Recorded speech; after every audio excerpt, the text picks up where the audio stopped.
Hey Hasan, hey chat, I know I'm early but thanks for half a year.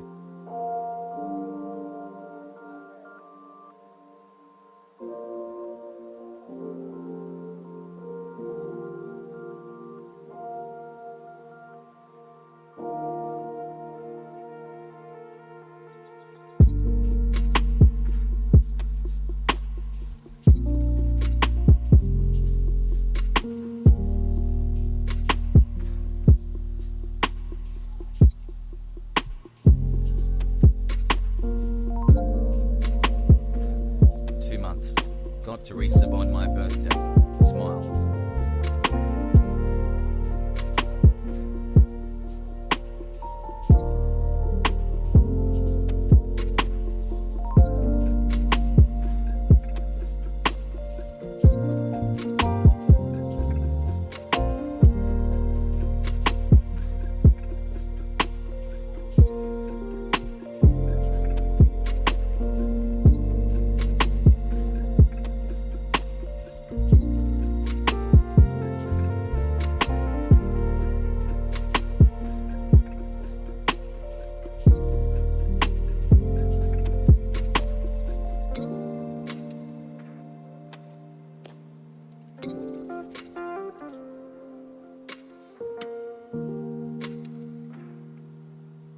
Hassle.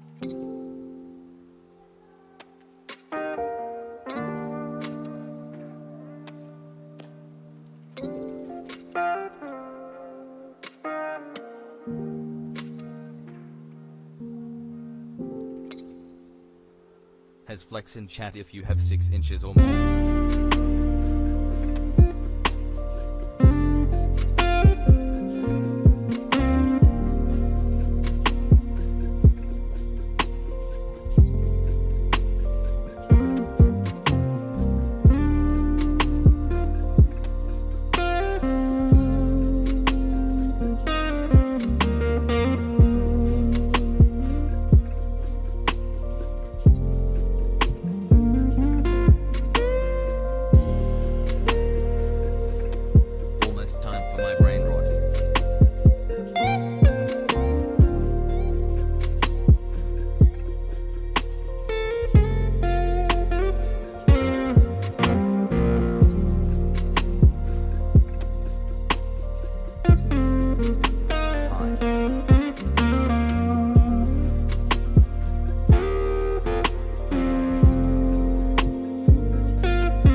has buffed, has buffed, has buffed, has buffed, has buffed, has buffed.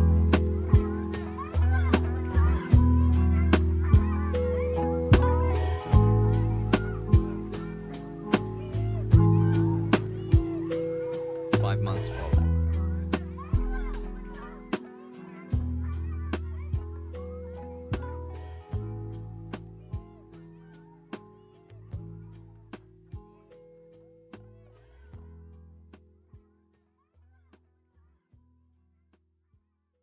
Not late, Pogu.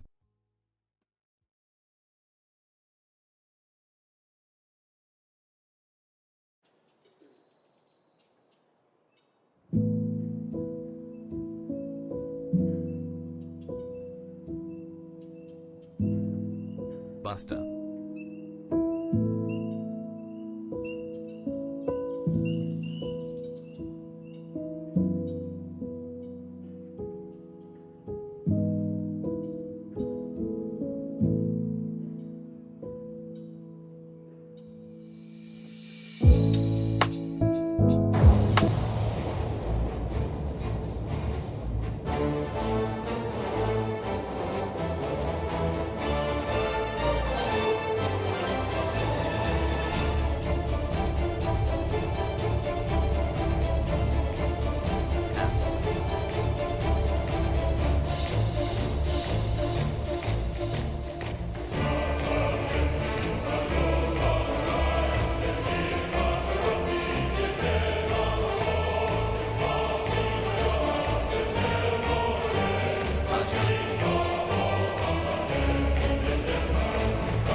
What's going on, ladies and gentlemen, boys, girls, and MBs? I hope everyone's having a fantastic evening, a fantastic afternoon, a fantastic pre-noon, no matter where you are in the world.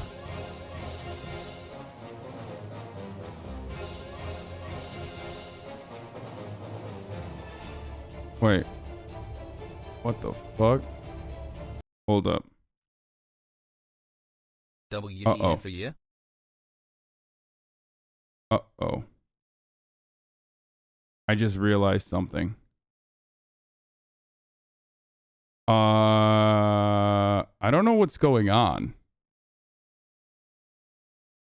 Like, currently. I don't know what's happening.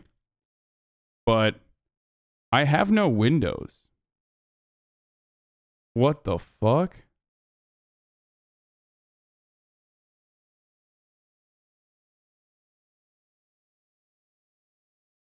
What is this? What is going on right now?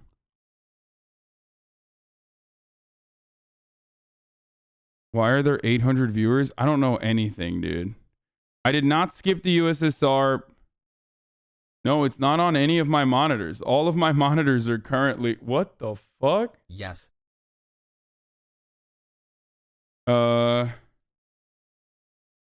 Okay, this is weird. At least all the fucking... I mean, I have a task manager. Keemstar is over Crab PLS.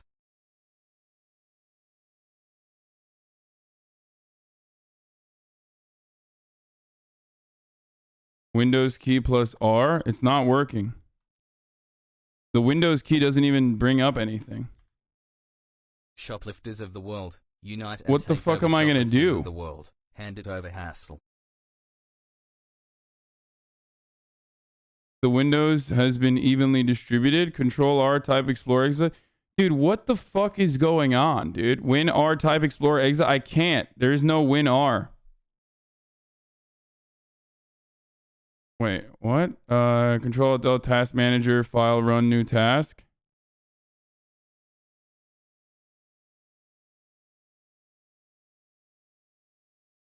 Okay, I did that. Let's fucking go. And the only thing that opened up was this when I did that. It just opened up this.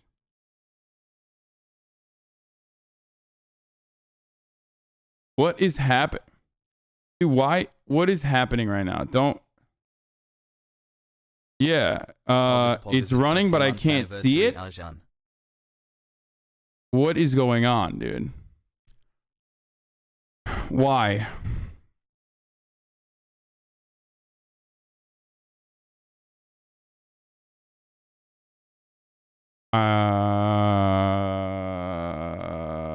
Why is this happening? And how can I stop it from happening? It would be nice if I could stop it from happening. Like, Windows is working.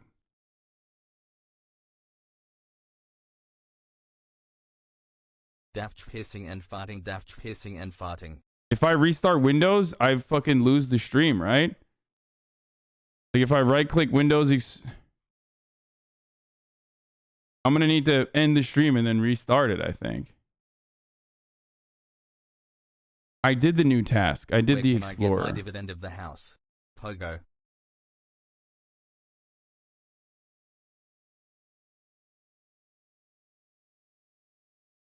Restart the file Explorer process on Task Manager. No, I did that already. 8 months flew by. There is no Explorer on here. It's not coming up. Going crazy. Love you, Hasan. Right click on Windows Explorer and click End Task. No, I mean, should I restart it? 10 months chat hassle.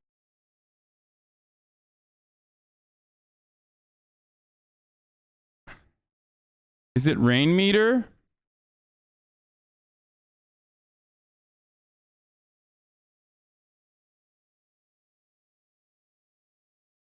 What the fuck is happening right now?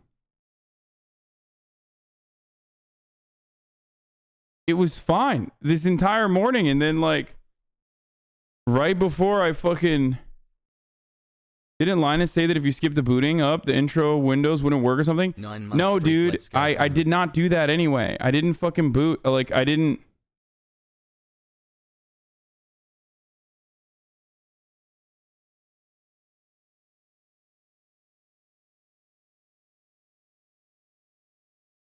You need to uninstall Rain Meter when you get a chance, but for now, you need to just restart the PC. Dude, I did that already. I opened task and I did that, okay? I did that already. Here, look, watch. This is all it does, okay? So that it doesn't matter.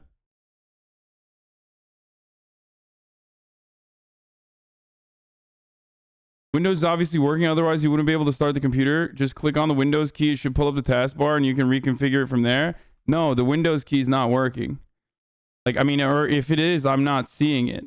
That was out of my pocket, not Jeff's. What should I do if Windows fails to start? I mean, it did start. Bro, this is so fucking whack. I'm gonna be honest. Like, I don't know what the fuck to do. I'm like the worst person for this. Like, this morning, it like randomly fucking ran the executable. Like,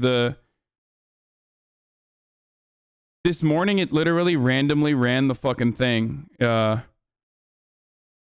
Restart Windows Explorer on Task Manager will be okay.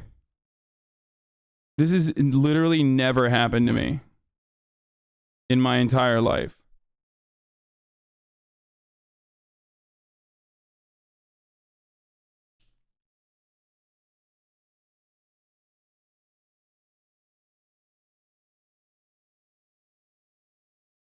Long live the motherland. Should I just restart this? I should restart Windows Explorer. Is that what I should do? Aiden, are you in here? I can't even see anything. I mean, what's gonna happen if I do that?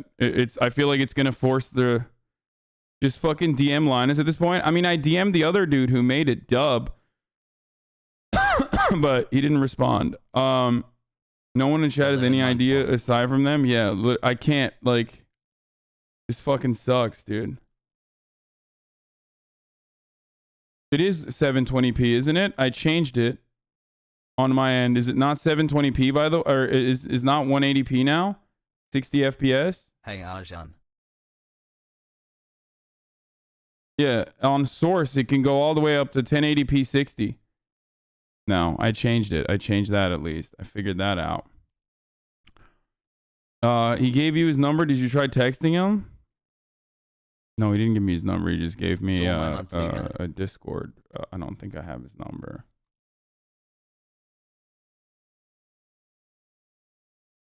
I just, like, I don't know how the fuck this would happen. Like, I don't know how this happens. But I suspected it has something to do with, like, wait, hold on. What is that wallpaper shit? 1 year Haas Poggies. Wait, did I just see wallpaper? Wait, maybe this is it? I just ended that. Nope, that didn't work. Is it Rain Meter? Is that the wallpaper service? Or is it Steam? I think it's like, it runs something through Steam. Check Discord DMs. I am. Oh, he gave me his number. Oh, okay. Yeah. Hasan, please play Command and Conquer Red Alert on your new PC, please, please, please. Dude, this is so bunk. This is so fucking bunk, dude. Okay, I'm gonna try to restart Windows. If it fails, it fails. Then I'll just, like, restart the fucking entire stream. If it fucking, you know. Is it cursed for more than just me? Are we still here? Restarting that did not work, it doesn't seem.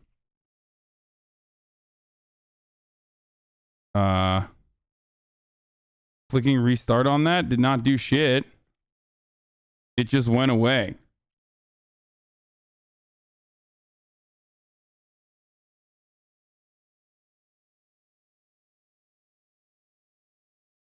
Wallpaper service.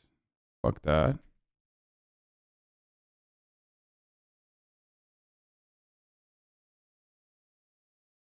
I chat Hastanox is coming, be prepared.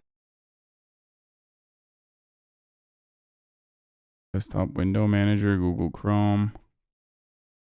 Well, it's gone. The Windows thing is gone.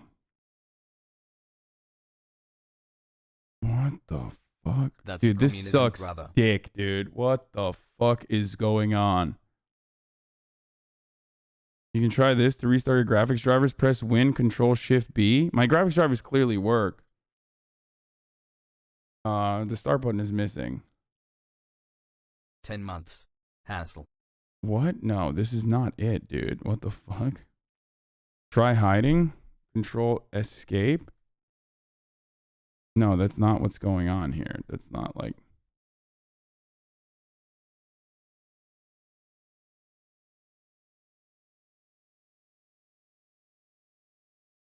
File menu, start new task, type in Explorer. Wow, dude, that's a great idea. I literally had never done that. So, thank you. I mean, I'll try it again for like the 11th time to get the exact same fucking thing that happened before once more.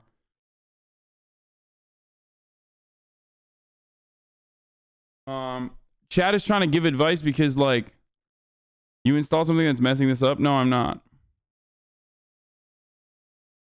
He put a monitoring software on it. Lamau. Wait, what? Really? Love you, Hasan. What does that mean? After running Explorer exit, look for Windows Explorer in the task manager, restart the task? No, he didn't fucking put a monitoring software on my computer, dude. Yeah, he fucking Linus put a keylogger, dude.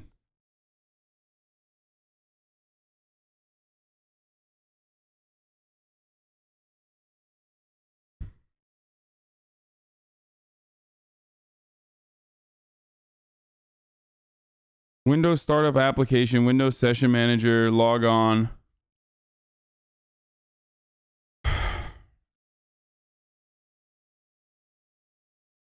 only 3 more months until I become an insufferable reactionary conservative. Dude, this sucks. This, like, I'm the worst person for this.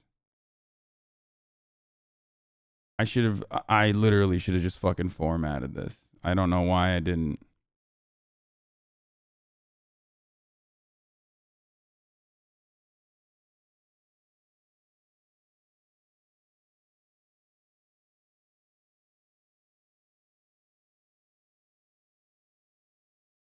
Did you text them? No, I haven't. Fuck. There's no way to recover this, I don't think. I think I just have to restart. But if I restart, what if it happens again? You know what I mean? This exact same fucking issue. Hold on, I'm gonna DM him. Hey guys.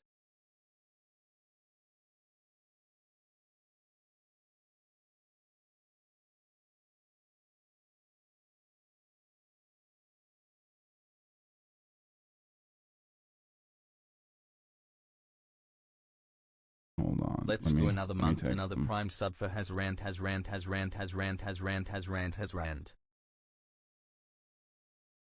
turn off the TTS for a second.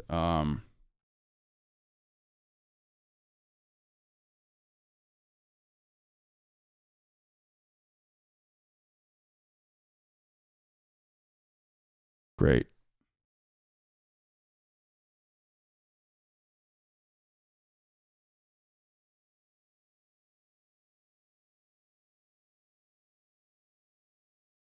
Okay, I texted him as well, and I DM'd him on Discord. Hopefully it fucking works.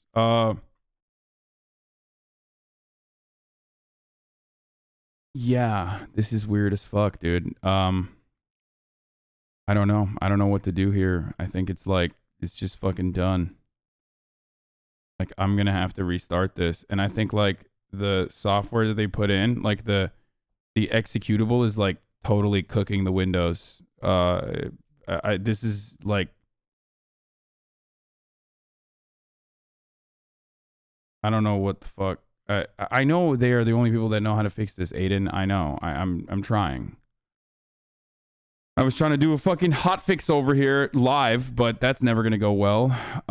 This sucks. What if this happens again? You know what I mean? What if I, like, restart the stream and then it happens again? What the fuck do I do then? You know?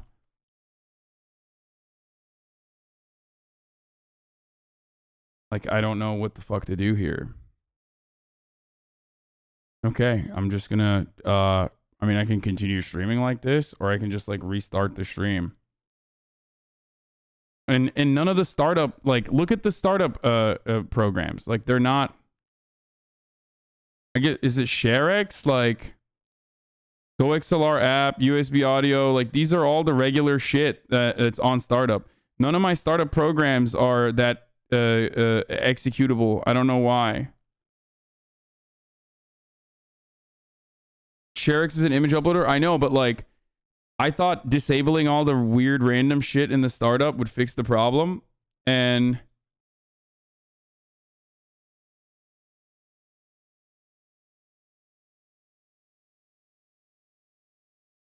I think, like, maybe the graphics driver fucked up. I don't know. That's what someone in my DMs is saying right now. But I just, like, if the graphics driver fucked up, why is it showing? Like, why am I perfectly fine and capable of streaming, but just, like, it's not showing Windows? You know what I mean? This sucks. Why? If it was a graphics driver problem, it would literally not, I would not be able to stream right now, right? Like, it would not.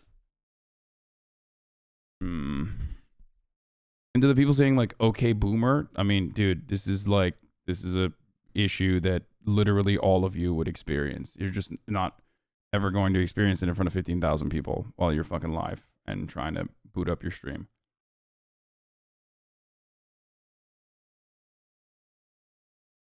Yeah, I don't think I can recover this. I think I'm gonna have to restart it and hope that, like, it doesn't fucking cook my PC again. But oh wait, I kind of wanted to see if I could get them. Wait, I'm gonna call them right now.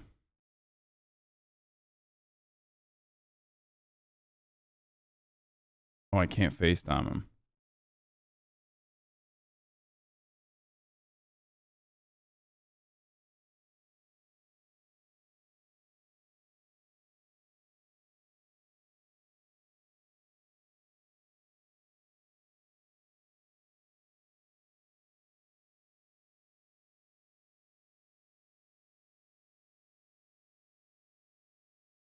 Hold on.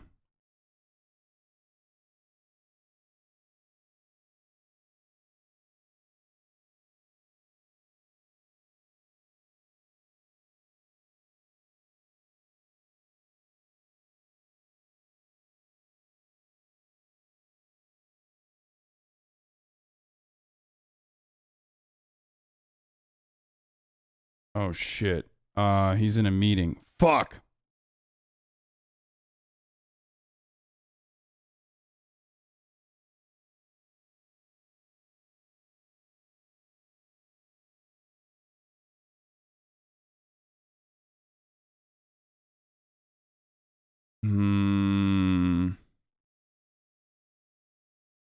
I just think that, like, I mean, I tried restarting Windows and that didn't fix it.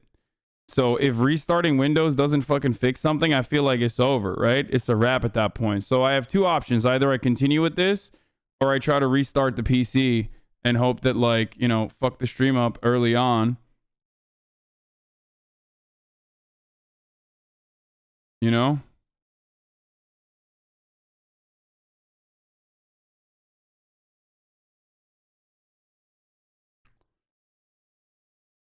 And well, let's see. Let's see if I can get him on the call. Okay, I can't.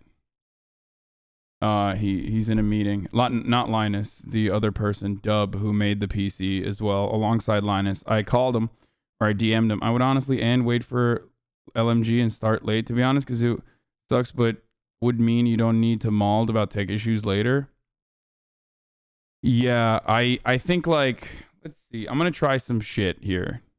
I'm gonna try some stuff here. I think like Rain Meter might have cooked me or whatever. Like it feels like this is a problem. Like I'm not the best person at this shit, but I do feel like it's the wallpaper thing that, like, is cooking me. You know what I mean? Like the wallpaper,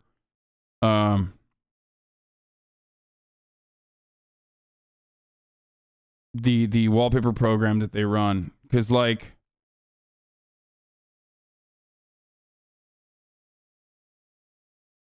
because like obviously if it was my drivers or if it was Windows in general, like it would have it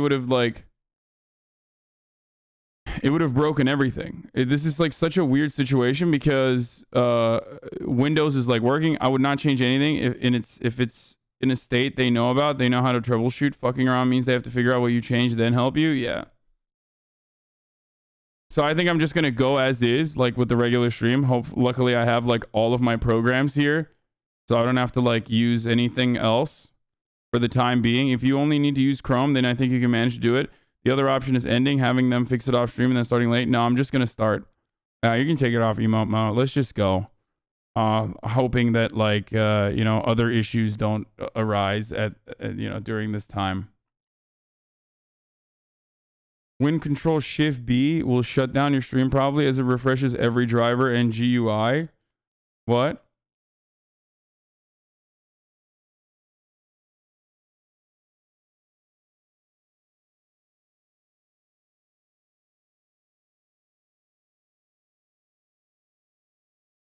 I just don't even know what these apps are. Like the apps that are running, you know what I mean? Like these background processes, like I have no idea what any of this shit is. AMD Crash Defender Service, external events, Armory Crate, Asus Aura extension, motherboard. I mean, I saw the Asus stuff. CTF loader, device association framework provider. There's like 11 million Google Chromes for some reason, even though there's like only one.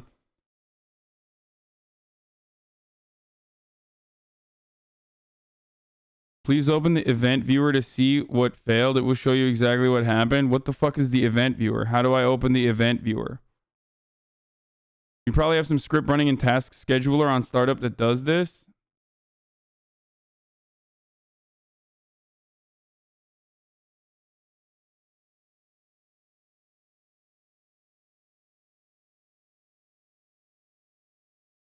Bro, I'm going to lose my mind. Every single person is literally giving the same exact advice.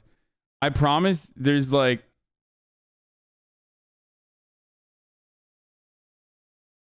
I have the wallpaper engine Steam thing. but it's not coming up. It's not showing up right now because I think I turned it off before. And the Steam is not showing up either. So ignore these dumbasses. They're just wasting your time. Stop listening to chat. Yeah, I know. Chrome is fine. Those are the extensions. Yeah. Win eye settings, personalization taskbar. Okay. Chat literally can't help themselves because there's like actual IT people in here. And this is like, you know what I mean? This is like their shit. So they want to help out and they can't help themselves. Like, people literally are like, dude, use the Windows key to search. It's like, I can't. Like, I'm clicking the Windows key right now and it's not showing anything because there is no Windows. There is a Windows, but there is no Windows. I've run the Explorer many times. I've done all of that. It's just not working. It's simply not fucking working. So all the advice for the most part that you guys are giving, either you're not paying attention to all the other shit.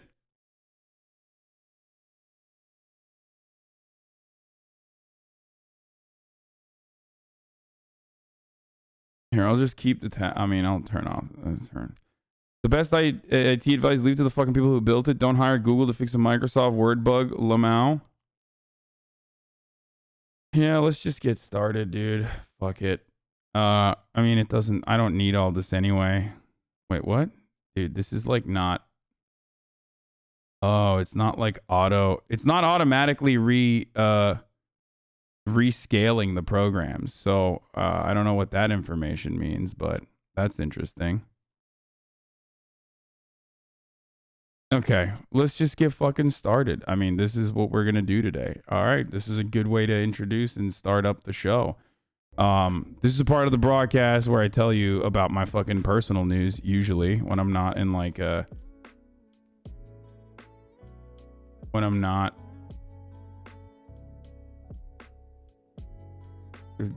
running into all these issues. Been on YouTube forever. Happy to give you my Prime sub. Oh, thanks, man. Anyway, yes, we have a 1080p stream today. I fixed that at least. So, I have thoughts on a new TrueAnon episode. I have not listened to it yet. So, okay, no more advice. No more advice. We're just doing the regular stream. Okay, we're just doing a regular stream as I normally would. It's not like I need a million different programs running to begin with. You know what I mean? I wish I could use, but like the programs that I have open, I could use for the rest of the day. You know what I mean? As long as I don't turn off Google Chrome on accident or like Google Chrome fucking poops. As long as Google Chrome does not fucking shut down, we're good. I can just keep going. Okay?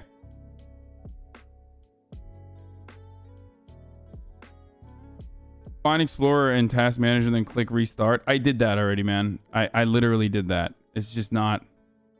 Not only did I do that, but when I... when I did that, it went away. And it's gone. There is no Explorer anymore. Like Windows Explorer went away. It poofed. It pee-pee poofed. So please stop. Please. I can't stop reading fucking chat and I can't stop fucking reading advice. It's just like you're just like cooking me. Okay.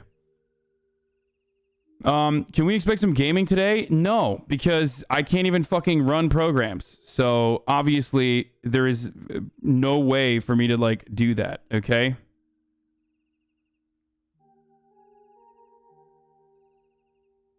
The exact problem you're having? Okay, let's see. Windows starts, it displays this. So this is the file, but there's nothing besides this window. It goes down there. Now it's maximized. Wait, how did he do that? It goes down there. If I minimize it, it goes down maximized. Now it's closed. Okay, this is the last thing I'm gonna look at. Anything but the cursor. So let's see, Windows and E. Windows and E is not opening anything. Windows and break should open the system properties window. It's not opening. Windows and R. It's not opening the run. Ctrl Shift and Escape. Luckily it's working. So either use Ctrl Shift and Escape. Ctrl Shift and Escape. Seems like it's my problem. Open up the task manager. So this is the task manager, and let's see how to fix this problem. Let's go to run new task, and type in here regedit, registry editor, regedit, and go to OK. Now come here to local machine, HK local machine, double click that one. Please don't do it. What is this? Don't touch the registry. No, no, no. Come here to software, Microsoft, double click Microsoft, find Windows NT, Windows NT, current version, come here to Win Logon, and here on the right side look for shell, this one, double click shell, and it says Explorer, but it should be explorer.exe, so type in .exe. Okay, and close it. Now press Ctrl Alt and Delete on the keyboard. Ctrl Alt and Delete. And here on this screen, go here to the lower right corner. Okay, well that... And restart your Windows. Well, I can do that already. What the fuck? Windows is restarting. Okay, now Windows was restarted. And it should start faster. Okay, well, it's fucking... I can do that already. It's just like... Oh, so just restart your Windows. Okay, got it. Good advice. I feel like 90% of IT advice unironically revolves around like, have you thought about restarting your Windows? Just sit through the national anthem, Explorer will work afterwards. Shut the fuck up. Like, you literally don't have any... You don't have a fraction of a fucking clue of what you're talking about. I know you're trying to be helpful. You're not, okay? Because I already did that this morning. And it hadn't happened before. No, the IT fixed all black for this video. Himbo, not your issue. Like, just like the same advice. I love seeing 20,000 motherfuckers give the exact same advice like a million times over. We're not doing that, okay? Anyway, I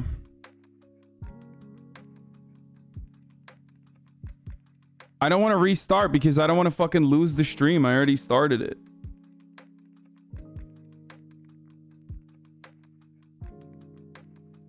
Anyway, it does help though, Lamau. I know.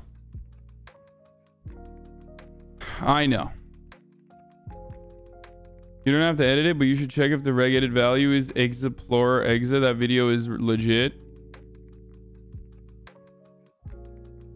You can also type in explorer exa into the type. Wow, wait, can I do that? Wait, guys, can I type in explorer.exa? Because I haven't done that yet. I mean, dude, that's a good idea. No one has given me that advice yet, so thank you. I haven't done that like a gajillion times, dude. Fuck me, dude. What a fucking brilliant, insightful, incredible thing that you came up with that I had not thought about. Okay, I'm just fucking tweeting that I'm live. Yeah, FaZe Clan is going public, by the way. And they have a SPAC out. One of my homies hit me up and was like, dude, there's a fucking fat SPAC. Like, they're going public. Aren't these your boys? Like, one of my Wall Street friends hit me up. And I think like FaZe Clan's valuation in general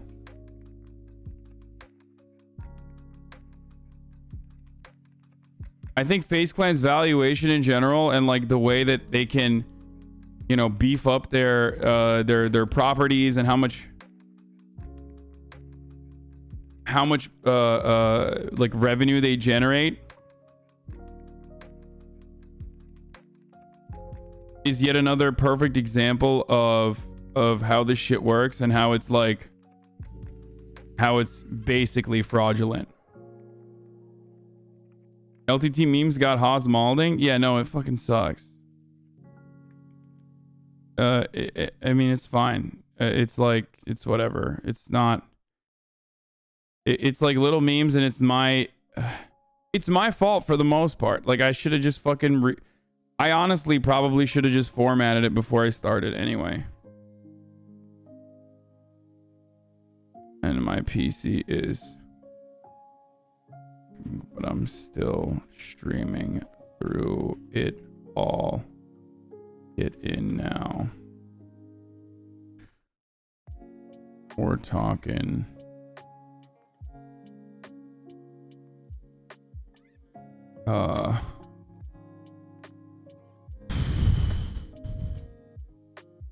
Anti-vaxxer protests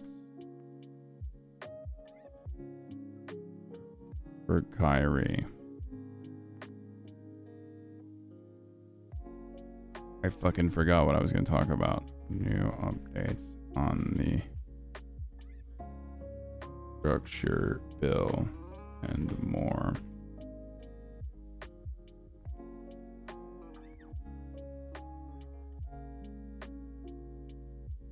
Streaming with tech difficulties is almost as valiant as cops standing up to vaccine mandates. Yeah, I don't know, dude. It's just like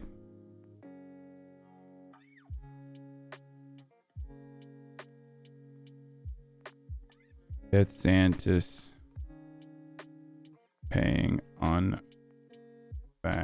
cops, infrastructure bill and more. It's literally his fault for asking chat when he knows what the outcome will be every time. Yeah, I know. Will you give away your old PC? Yeah, I already did give it away. I gave it away to Doo Daphne. So that's why. Like that's where the PC is going. When Daph comes back to LA, she's gonna be streaming from my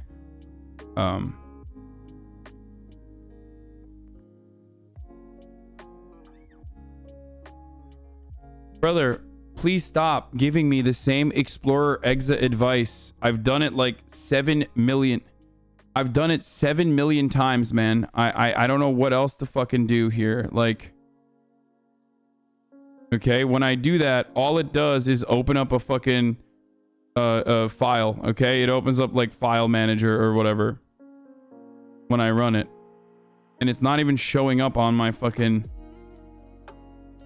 Like, it's literally not showing up on my fucking task manager anymore. Like, Explorer Exa is not. Explorer is not showing up on my task manager. I mean, I can try to create it with administrative privileges, but it doesn't do anything.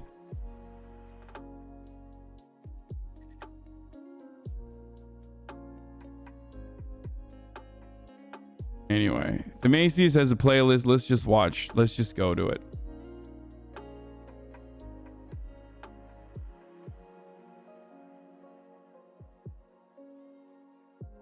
DWAG or Trump SPAC is getting shorted now. There's one of the firms. Here's one of the firms shorting it. Yeah, I didn't really talk about this, but like, it was like record high. It was insane. Anyway, okay. Here, Democrats. All right, our top news story of the day before we fucking continue with anything else is going to be the 2 unavailable videos are hidden. Democrats are signaling a deal that is fast approaching on the infrastructure, okay? Gavin Newsom has even talked about it for some fucking weird reason. Don't know why.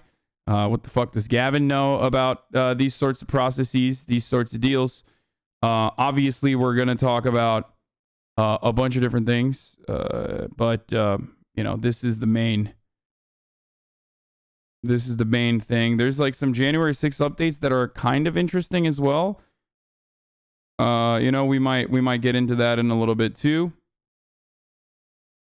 So that's where we're at. That's what we're up to. That's what we're doing. Okay.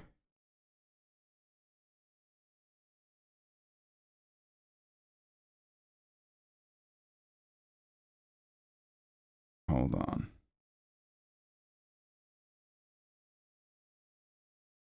What the fuck? Oh, shit. All right. Yeah. I know. Linux is incredible. All right, let's get started. Washington now, after months of negotiations, Democrats could be just days away from reaching a deal on President Biden's economic plan.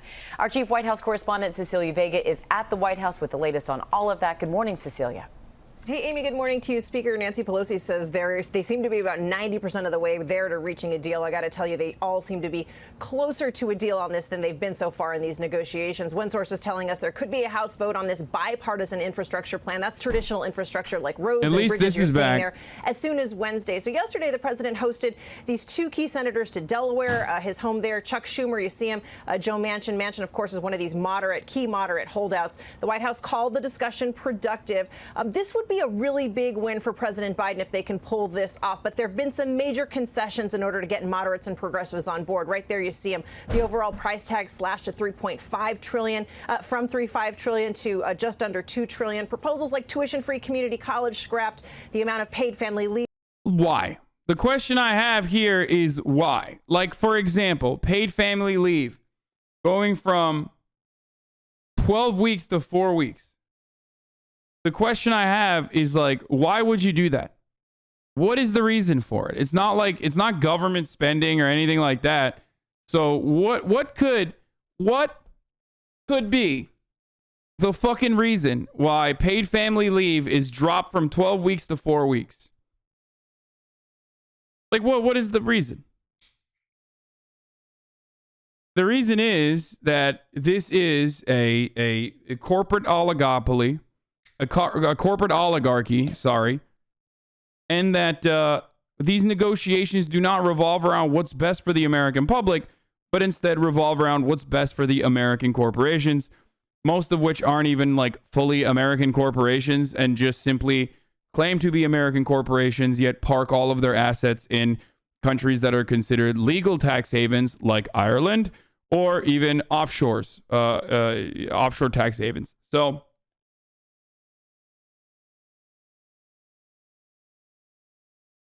a completely ridiculous piece of the negotiation. And the only reason why I am hyper focusing on that, other than like the lower price tag, for example, is because it is precisely the best representation of this deal, of this quote unquote deal being spoiled and sullied, not for legitimate reasons, but instead for absolutely frivolous corporate bullshit. Okay. Ireland isn't a tax haven anymore, bruv. Your states are. That's true. Ireland was historically a tax haven, but now it's no longer going to be one because there are what do you call it here? By the way, a lot of notifications didn't go out today because I started earlier than I usually do. So retweet this if you want people to know.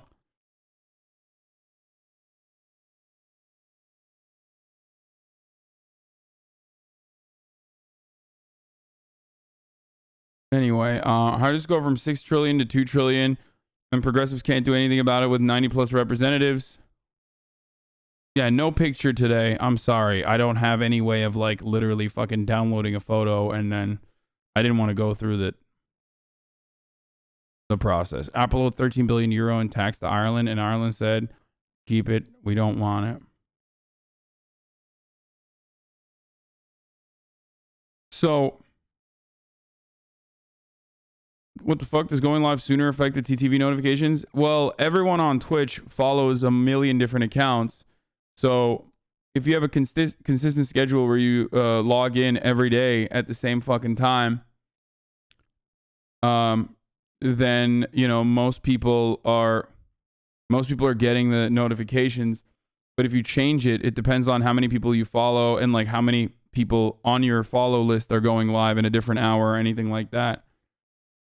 So if you just follow me, then a lot of times you'll be fine. You'll see that. If you don't, then you won't. Sometimes you won't get the notification delivered because they don't want to fucking, cloud your noties with a million different notifications. Apparently, it's also Hasan tweet selfie day. I did not know that.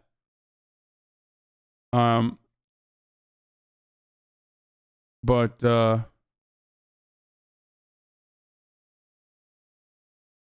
that's what's going on.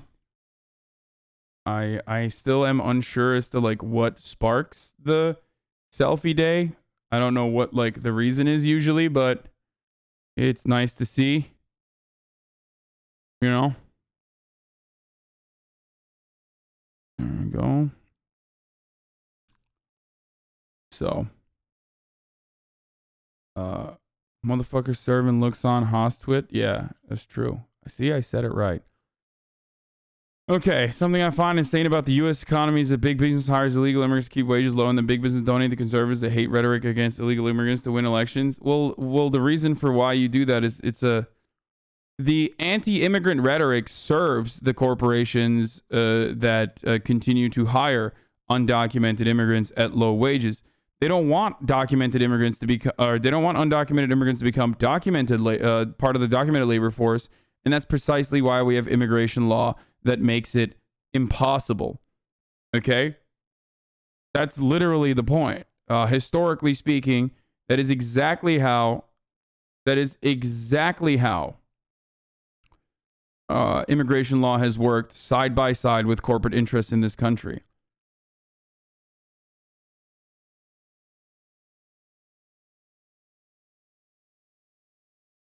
Reduced. The White House had really ramped up the pressure, Amy, in recent days to get a deal done on this. They want something to show before the president leaves for this big European trip on Thursday. He's got this big climate summit in Glasgow, Scotland. He wants to be able to point, Amy, to a big win back home there. And Cecilia, Democrats now signaling a new way to pay for all of this? Yeah, they are. And you know this because Arizona Senator Kyrsten Sinema, she's been opposed to President Biden's plan to tax big corporations, raise taxes on big corporations. So Democrats are now looking at other avenues, including what they're calling this wealth tax. This would be taxing the nation's billionaires. Amy, they also say they want to tax overseas earnings and increase IRS enforcement. Cecilia Vega at the White House. Thank you, Cecilia. They're positioning against, which Kyrsten Sinema literally is like against raising the corporate tax. Like, they're positioning against raising the corporate tax to, like, pre-Trump levels. Despite the fact that Kyrsten Sinema personally voted against the Trump tax cuts when, Democrats were not in power, is, of course, yet another perfect example of hypocrisy, obviously. And it completely shows what her values are. And it's also proof that I'm fucking right, okay? I am right when I say Democrats don't care about this shit. Democrats literally, when they're in a position of power, want to fuck it up because their real interests lie with the corporate benefactors rather than the American people. Okay? That is the reality. There is no better representation of that than like Kyrsten Sinema doing the work for the rest of the Democratic Party, doing God's work there by playing the spoiler role, her and Joe Manchin.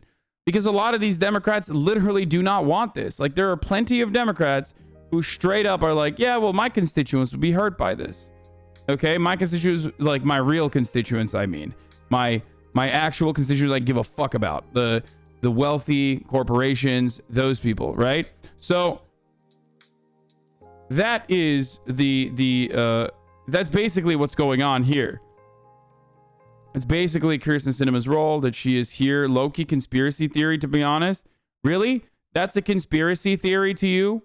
That, like, you think that, like, Joe Lieberman is a standalone individual and has always been? You think that, like, suspiciously there's always... It doesn't matter if we have 60 fucking Democratic senators. It doesn't matter if we have 50 Democratic senators. But somehow always Democrats, when they're not in a position of power, have like these bold legislative ideas that they advocate for, whether it be Medicare for fucking all or whether it be, pushing back against Trump's tax cuts. But when they are in a position of power, they literally reverse that. That's a conspiracy to you. It's a conspiracy in the sense that they are conspiring, but it's not a conspiracy theory. It just means you're a fucking dumbass if you can't see exactly what I'm saying to you. And it's not just me. Like, if you watch like a Ezra Klein or a neoliberal like that, they'll describe this to you. They'll say the exact same shit. They'll just basically say, Democrats always have a loud and progressive and bold agenda when they're not in a position of power, but significantly dial it back surprisingly. The difference between me and someone like, an Ezra Klein or a Matty Iglesias is that I don't say, that's really surprising. Why are they doing this?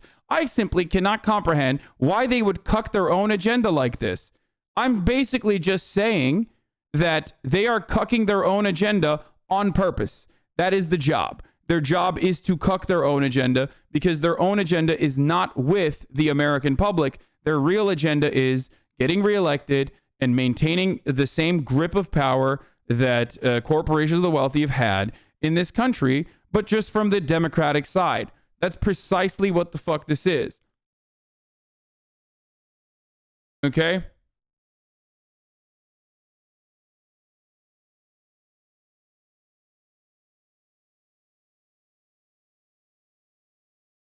Wasn't Lieberman the one who vetoed the public option for Obamacare? Yeah, Lieberman was the standalone person.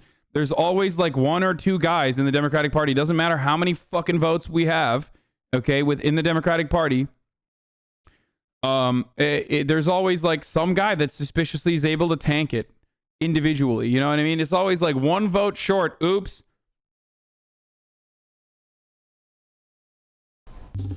Well, hey there. How will this help them get reelected, though? They are sabotaging the programs on purpose by not funding them. They don't care.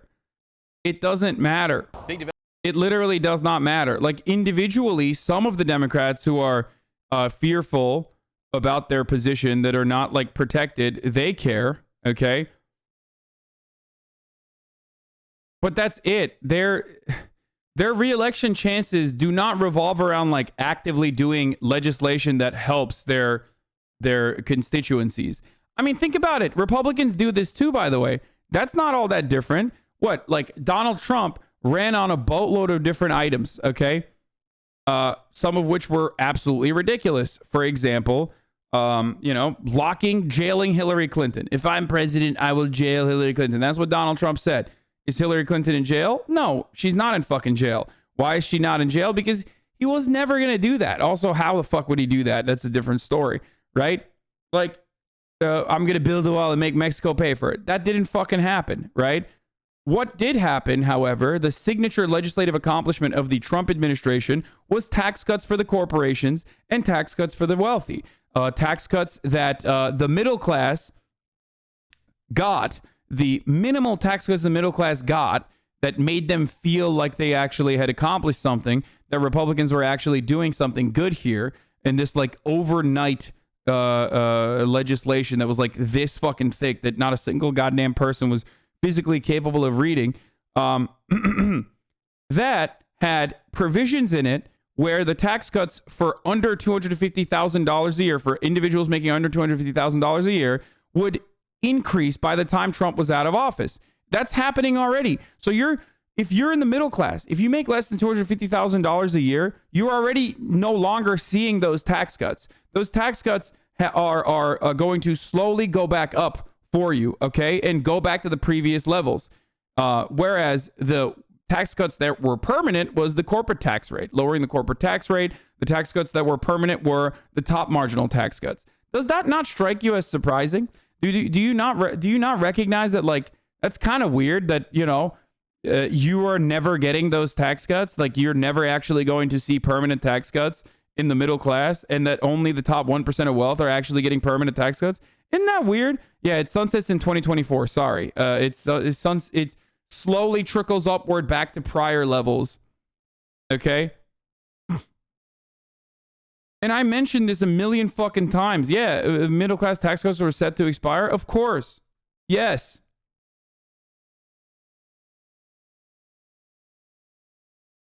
Okay. Anyway, and now Joe Manchin, who's playing the role of the spoiler that represents the interests of many different Democrats within the Democratic Party. Ask Ezra Klein why he asked surprised about the Democrats when you're on the podcast again with him. I've never been on an Ezra Klein podcast. I don't know why you said that. I mean, I would go on it, but you know. Developments this morning in the negotiations over President Biden's sweeping social spending package. This package could lead to changes, major changes for seniors, new parents, kids, students. Wait, do you think Ezra Klein is Ethan Klein, bro? Because that's pretty funny if that's what you think. Ethan Klein is an entirely different person. He is the co-host of my other podcast, Leftovers, and a YouTube content creator, and not like a super political person. Ezra Klein is a Vox. He was like the editor of Vox.com, who then became a New York Times op-ed writer. Two different people. A source tells CNN that Senator Joe Manchin has informed Democratic leaders that he will accept a spending bill of up to $1.7 trillion.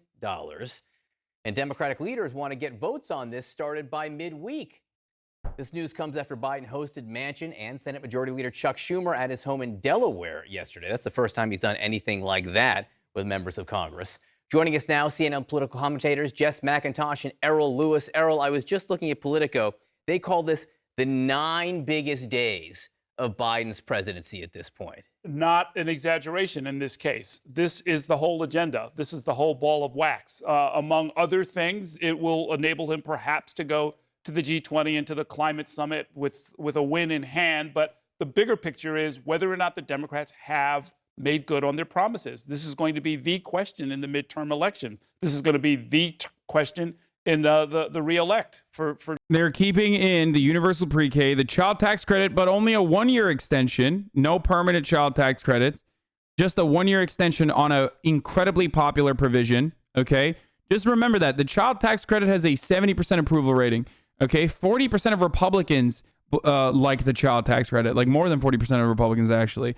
So these aren't the Republicans that are setting Joe Biden to fail. Republicans are never going to, when they're not in power, deal with the Democrats, okay? Let's be fucking real. That's not happening. Republicans are always going to run an obstructionist attitude. They're always going to run an obstructionist agenda. And then when certain provisions pass that are actually ultimately helpful for their constituencies, they'll turn around and be like, I did that for you. Wasn't that great when I did that for you? While simultaneously being like, the Democrats are trying to kill you.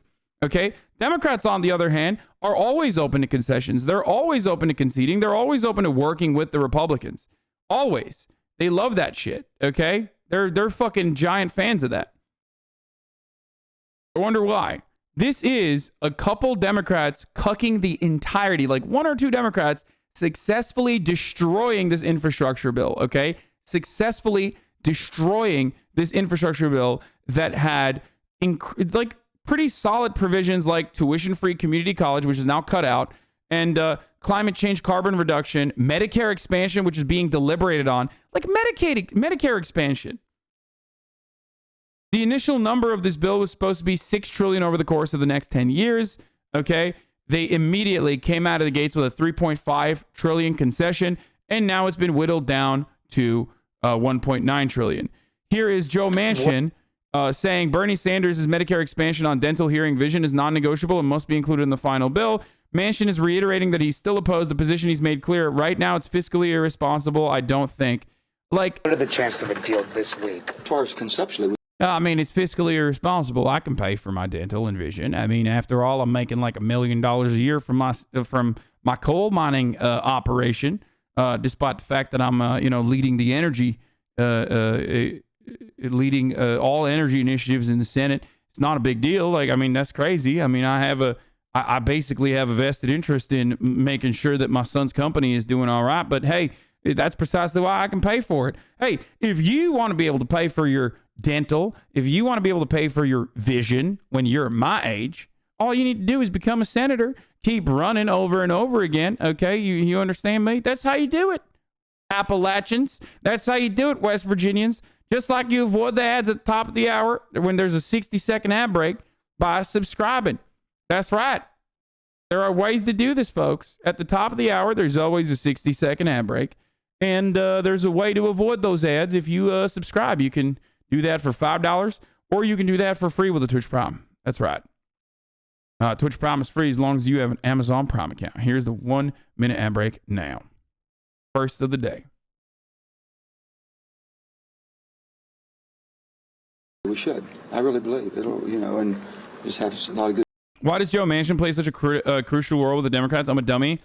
It begins with the American two-party system. When you have a two-party system that have like perfectly polarized interests when it comes to like non-immaterial issues that are basically culture war issues that everyone is geared up to vote on behalf of, then you have a lot of liberties. Like you can just basically run an obstructionist agenda as the party, the minority party, and the other party has to fucking figure out how to make sure that their own internal caucuses are all aligned on an agenda. Okay? Republicans can do this. They can literally just straight up be like, no. They can be like, we're not going to work with you. And the Republican constituencies will never fucking punish them for it. Why? Because ultimately, those godless Democrats are giving them the mark of the beast vaccine, taking their guns away, making their children homosexuals. You know what I mean? Like just psychotic bullshit that they believe in. So they're always going to keep voting Republican no matter what. So knowing that, it's in the best interest of the minority party that is not in a position of power to run an obstructionist agenda. That's precisely what the Republicans do. So when that happens and you have a 50-50 split in the Senate, it all comes down to literally one fucking Democrat stepping out of line and being like, fuck poor people. I don't give a shit. I hope they fucking die. They deserve to fucking die. They deserve to eat shit and fucking die. And that's precisely what Joe Manchin is able to do that. The best way to unfuck your PC is to restore it to factory settings. Oh, no.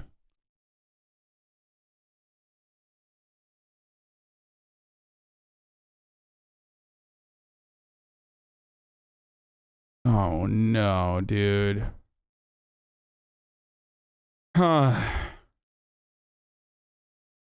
Anyway, let's keep going. Okay, well, I'm going to do that later then. I'm just going to fucking stream normally, and then I'm going to do that later.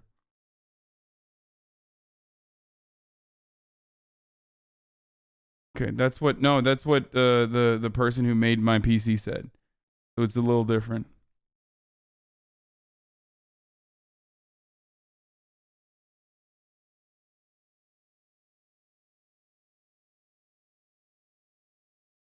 Okay. Good faith. So do you think there'll be a framework agreement? I think framework should be. Really should be. Are you open to expanding Medicare at this point? My big concern right now is the 2026 deadline that we have insolvency. And if no one's concerned about that, and I've got people that's a lifeline. Medicare and Social Security is a lifeline to people back in West Virginia, and most people around the country. And you've got to stabilize that first before you look at basically expansion. So if we're not being fiscally responsible, that's really concerning. Let me make one statement to you all. The best way to know who I am, and I've always been politically in my political life, I've always said that I believe that government should be your best partner, but it shouldn't be your provider. 1.75. Democrat, by the way. It's so weird. It's like Ronald Reagan reincarnate, dude. Literally just a Reaganite Republican. You know what I mean? Worst thing you can hear is I'm from the government. I'm here to help. You know, that's the worst thing you can do.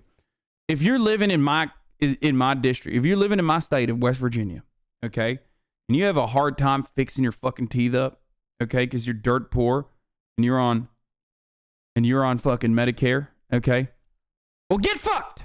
All right, get fucking fucked. That's me. I'm Joe Manchin. I'm a fucking Democrat. I'm a moderate Democrat, which means get fucking murdered, poor people. That's what the fuck that means, okay?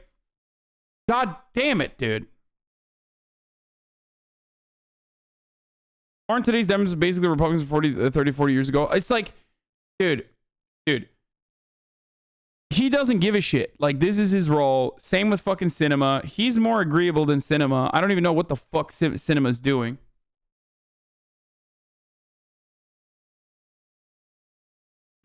Okay.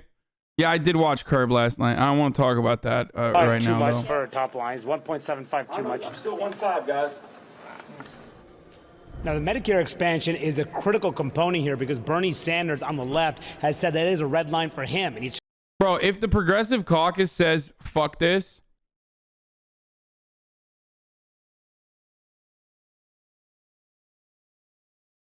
okay? If the Progressive Caucus is like, fuck this, you know, or if they're yeeting like Medicare expansion, which is so helpful to the Democratic Party, like, it's so fucking helpful, dude. What an incredible way to like ensure midterm victory, even from like a wonk point of view. Okay, boom, put on the wonk hat for a second. Okay, hi, I'm Ezra Klein and I'm a wonk. Okay, I love the Democratic Party. I think the Democratic Party is doing great. I think that they truly care about the values that they espouse. I think that they want to actually win elections and not just bank on the not Republican Party. Okay, boom, I'm a wonk now. Are you ready? I'm a liberal wonk.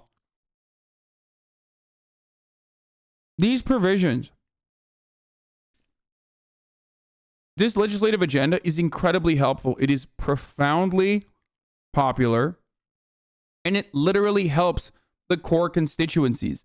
If you get old people, if you add Medicare expansion, old people vote.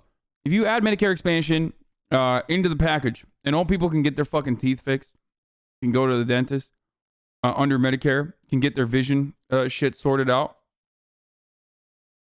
they will want to vote for you in the midterms. They will come out and vote no matter what. Medicare is Dems' best issue for midterms due to how old the electorate is. Manchin is a corrupt idiot on this. Yeah. See, even our DNC operatives are in agreement with me. Okay, probably because I put the wonk hat on.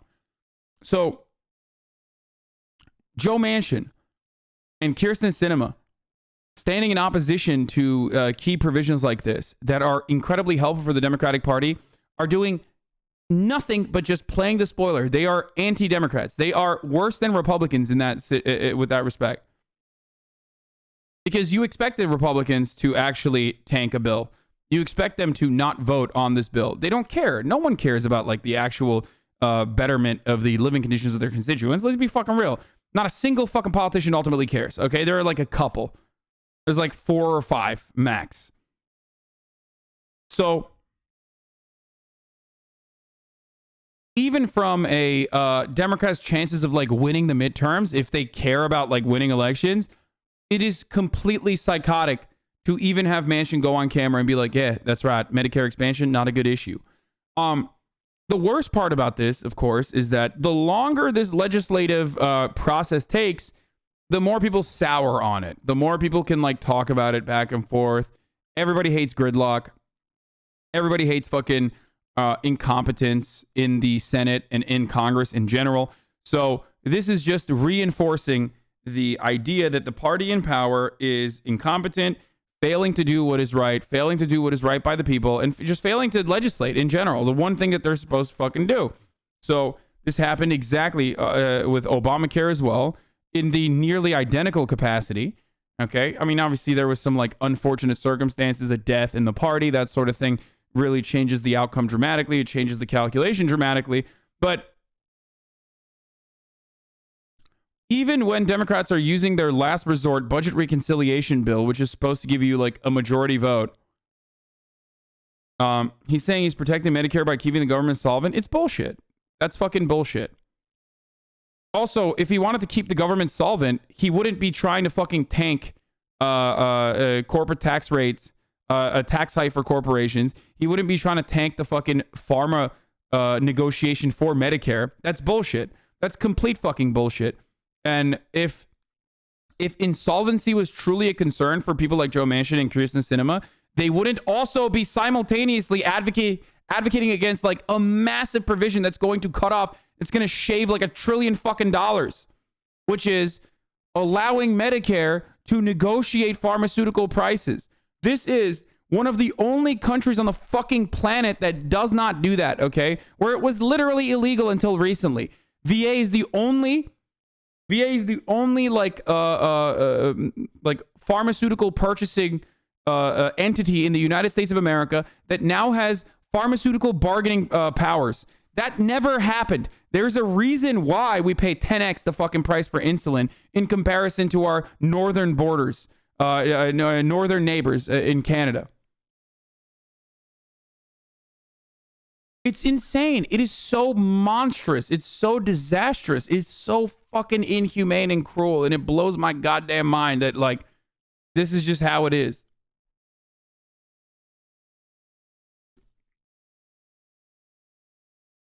If he wanted to keep the government solvent, he would audit and cut the Pentagon budget, which dwarfs the cost of this package on a year-to-year basis. Yeah. The Pentagon package on the most conservative estimation for the next 10 years is $7 trillion. Straight up. 7 fucking trillion. Okay?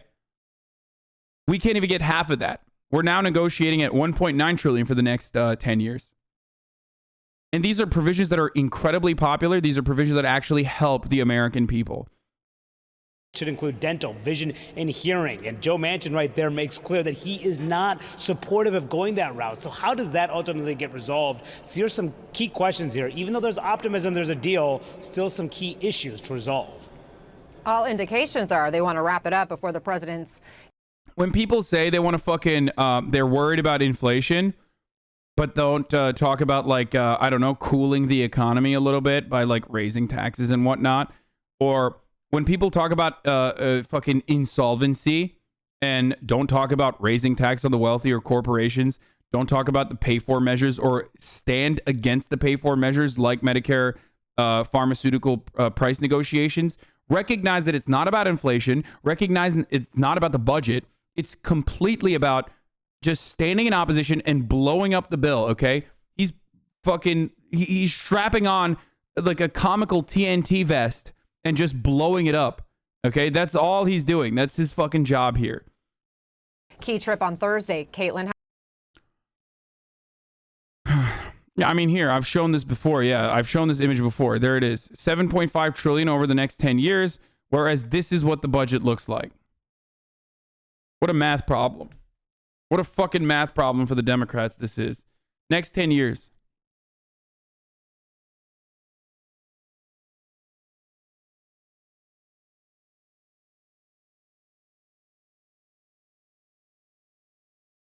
Not just cinema. Senator Bob Menendez took $1 million from pharma, shoots down bill to lower drug costs. Yeah, that. By the way, this is what I was talking about when I said Democrats are gigantic fucking pieces of shit. Why are Democrats gigantic pieces of shit? Bob Menendez is literally a criminal, okay? Straight the fuck up. Bob Menendez is a criminal. Why is Bob Menendez still a senator? I don't know. Maybe because the Democrats fucking backed him. Conspiracy theory, by the way. Exactly. This is a conspiracy theory, you know? When I tell you that there are more than just cinema and plenty of other Democrats that are secretly and quietly against a lot of these, like, pay-for measures or against some of the provisions in here, I mean it. They're just relying on Kyrsten Sinema to be the magnet, the lightning rod. Why? Because Kyrsten Sinema probably enjoys this, okay? There's no other reason other than this goblin fucking operating this way, other than the fact that she very likely enjoys it, okay? She's getting off to it. She is literally fucking executing her kink by fucking over the poors and fucking over the working class and fucking over the Democratic Party as well, if that's all you care about. If all you care about with respect to politics is like team sports and winners and losers, she's fucking your team, okay?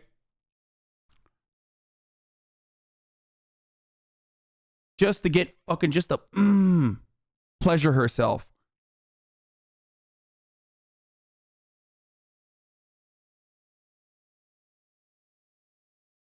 Why can't people counter lobby? 1 million for a billionaire isn't much. Dude, that's such a silly, childish way of thinking about it. This entire system is designed beyond the lobbying.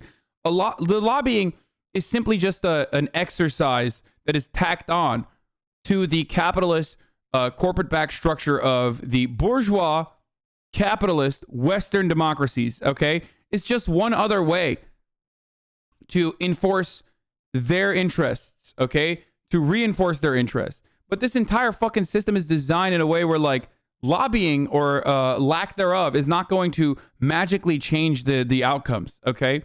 So to think that like one billionaire can just like lobby against their own material interests is a laughable thing. Like, oh, dude, just like counter lobby, you know, just lobby socialism into existence. It's not going to happen. That's why I always laugh when people are like, I don't understand. Why don't you start a super PAC, dude? Lobbying is the most like public fuck you of corruption to that most Americans recognize and can see as a bad thing. But like someone who actually lobbies against the current order of business, they're not going to be successful because for every like one billionaire socialist, let's say there's a billionaire socialist in this magical universe, okay? I don't know how or why, but let's say there's a billionaire socialist. For every one billionaire socialist, there are thousands, if not hundreds of thousands of millionaires and other billionaires that will fucking lobby against that person or will continue to want the system to run as it is, where the best possible outcomes are happening for them. Okay? Would getting rid of lobbying not have an effect on our current system? It would be marginal, and it would be great. But it's not the end all be all. I need people to understand this. That's why, like, if lobbying ultimately was the only reason why these people are doing this, the only reason why they're operating this way, then you could lobby against them. You could fucking counter lobby. But that's not a real thing. One, you could only do that by grassroots organizing, because there is no like there is no centralized wealth that would advocate for their best interest, their material interest.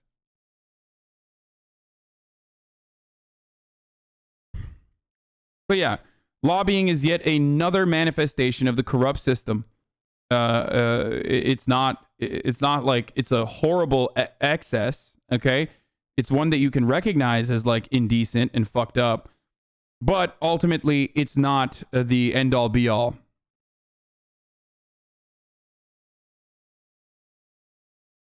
New investigation from Dr. Bogus Law, Daniel Bogus Law. As Senator Joe Manchin's star rose in West Virginia, the FBI and IRS probed his closest allies.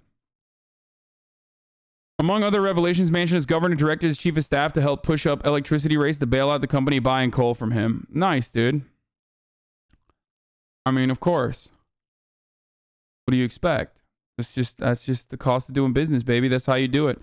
Anyway, here's Governor Gavin Newsom, my sexy ass governor, talking about the Congress spending negotiations. This political death march of who's up, who's down, Manchin, this cinema. I can't take it anymore. No one can take it anymore. And just enough. Like, stop. Just get something done. And it looks like they're finally going to get something done. And watch. Miraculously, numbers will start going up. They actually delivered. Now you can go out and say what you did. No one even remembers what was in the original $1 trillion package and all the good infrastructure investment. Now they get. That's so stupid. It's like you're literally relying on the public getting a shittier deal overall, a watered down bill overall. I mean, ultimately he is correct in the sense that, like, yeah, people will forget. People will not punish you. People will not give a shit. They just want legislation to be done rather than like what kind of legislation is being done. Obviously, we here will care, and we here will talk about it regularly about how this is a fucking watered down piece of shit bill that is basically a skeleton of what it once was, even though the ultimate bill, the original bill, was also launched off of a concession, right? But most of the American public will not give a shit. But the other part about it is that, like, you won't realize the immediate impacts until later anyway. Anyway, so he's right technically, but also at the same time, this still sucks. Like, this is the wonk understanding, for the record. This is like the way that wonks operate. It's like, just get it done. It doesn't matter. Just get it done. Get anything done. Get anything done. people will forget ultimately. If you had any sort of morality or any sort of like moral reasons for being a legislator or being a politician in general, then you would be fucking disgusted by the current process. Okay?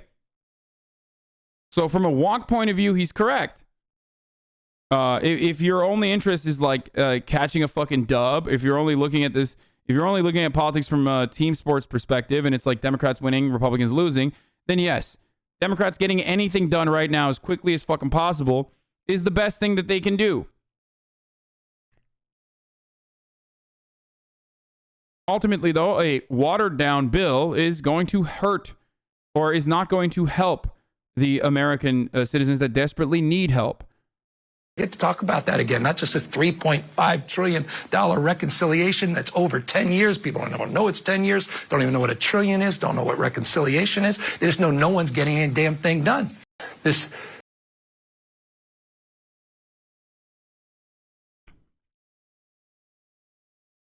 Wonk askers or Discord rats 100%. Nuke 'em.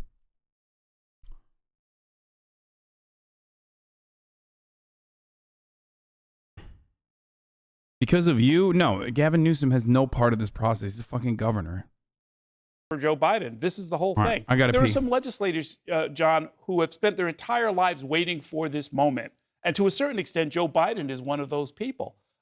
There's a lot resting on this. If they get this done, imagine dental and vision for seniors forever, or at least for a few years, and then it becomes forever. Imagine, help for kids going to community college, or at the other end of the scale, pre-kindergarten learning for people, the child tax credit. This is big, big, big stuff. It's our own version of the New Deal. And so, yeah, we could know in 9 days whether or not we get a New Deal or more partisan fighting. It is a huge social safety net, right? Even initially it was $6 trillion, now it's less, but it's still gigantic. There's still pieces that need to be in place here, though, Jess. And I wonder, Joe Manchin's a key one. What about Kyrsten Sinema? What about progressives like AOC?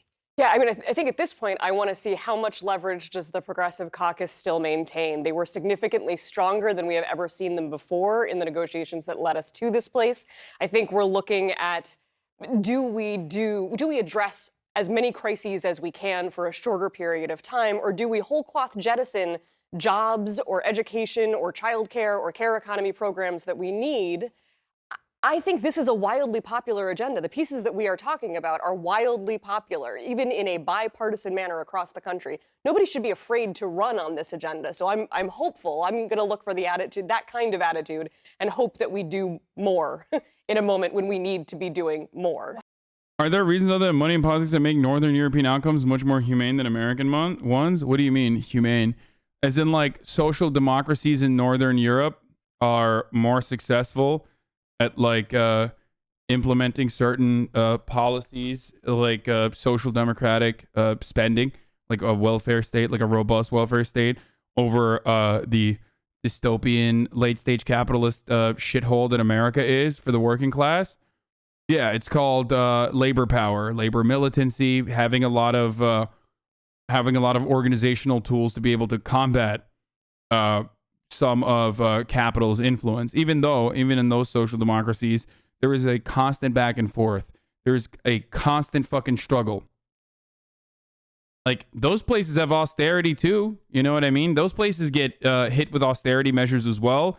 Reactionary politicians are able to utilize they're able to basically utilize the anti-immigrant sentiment and things like that, or any sort of volatility, and capture the attention of the working class or the masses in an effort to basically fucking turn around and advocate for the similar things that Republicans and reactionaries here advocate for: corporate power, more corporate power, less social spending, less helpful provisions for their own individual working class citizens. How much of this is about the framing, though? It's interesting. You talk about what you're worried will not be in it. And Errol, I've been reading quotes from members of Congress who say, we've got to start talking about what people will be getting that they haven't been. Where there's zero now, there will be $1.7 trillion worth. Well, that's right. We've reported it for months now as 3.5 trillion. Will it get done? And to a certain extent, there are people. It's literally written into the Swedish constitution to provide quality and accessible education, so that helps.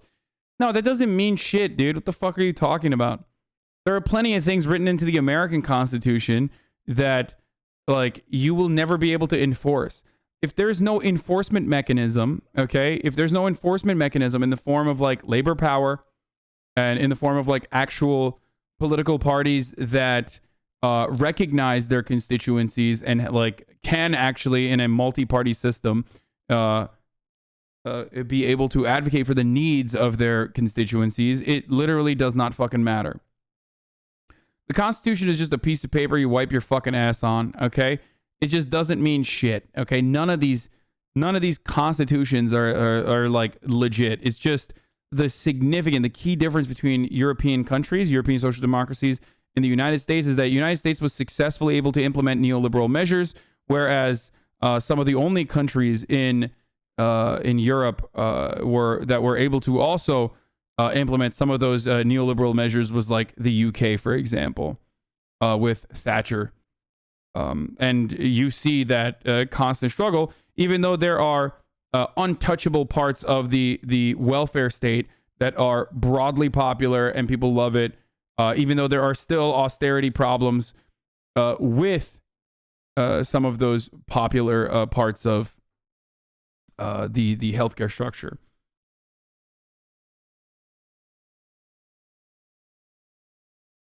Waking up this morning and will probably be disappointed to hear that it's only 1.7 trillion.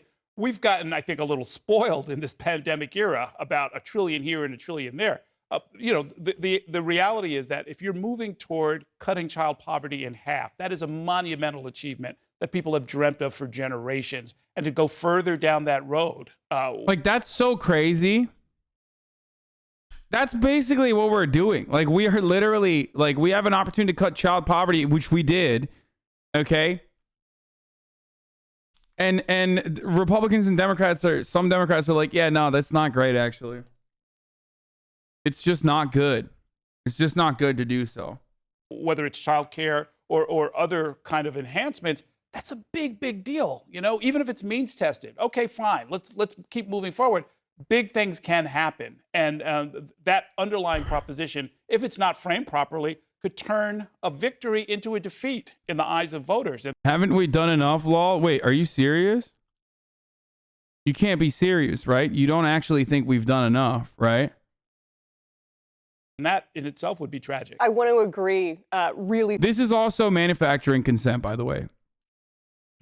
Like, having a guy on who is already, like, wealthier and has probably, if I Googled this dude's background, like 90% of the fucking people that you see in mainstream media have had, like, corporate PR positions for half of the fucking companies whose interests they're advocating for. Okay? They come on,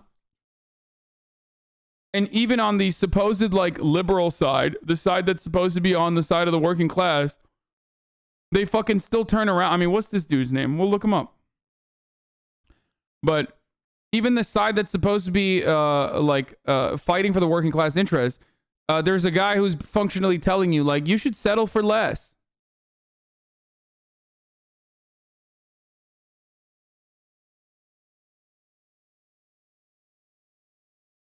Anyway, there's this guy named Errol Lewis.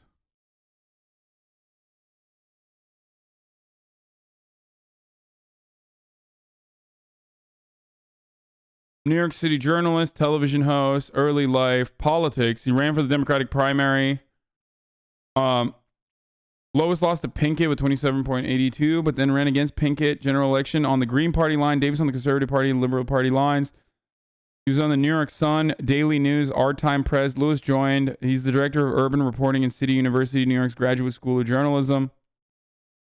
BA in government from Harvard, MA, Master's in political science from Yale, and a JD from the Brooklyn Law School. It doesn't show up what they're like. I wish they fucking showed up. I wish they, like, actually showed up with their prior experiences. He's actually not bad, but he's not a leftist. I know, but even the not bad guy, the point is, even the not bad guy is kind of telling you, like, you should be happy with what you're getting. Okay? That's the issue. What does austerity mean? I hear you reference it a lot. Is there a particular reason why Discord Andes are doing this today, where they like want me to break down every individual thing? Like, austerity means belt tightening, okay? Cutting social safety programs or social safety nets. That's what it is, okay? Please, if it's like some fucking dumbass bingo shit, I'm gonna headbutt you guys digitally, okay?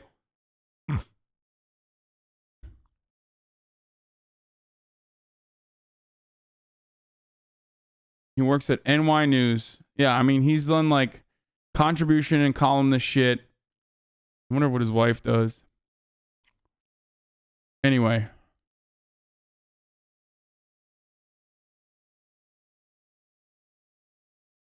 Do you think creating fake news about vaccines is something related to the freedom of speech? What?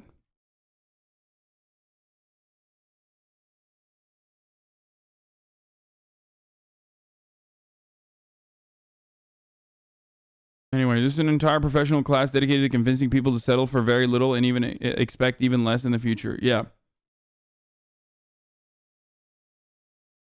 Strongly with everything that you just said and put into perspective that this is ultimately going to be an outcome story, not a process story. So these days are literally the worst days of having to pass historic legislation. 5-10 years from now, we're talking about future generations and families that have been helped. We are not talking about Joe Manchin and Kirsten. Do you want progressives to cave or kill this bill? It doesn't matter.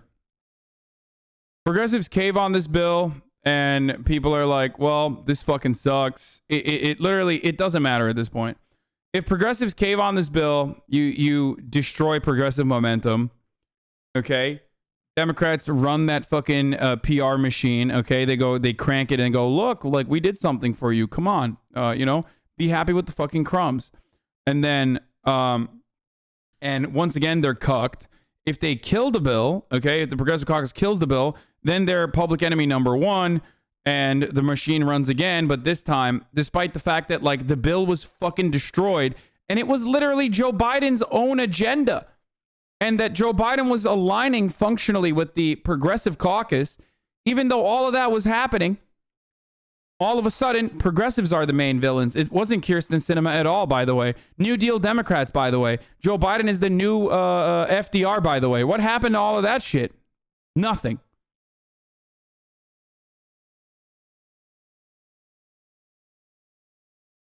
Cinema. Well, let's talk about the coming weeks, because there are a couple of key races, including Virginia, where Terry McAuliffe has basically said, guys, pass this, throw me a line.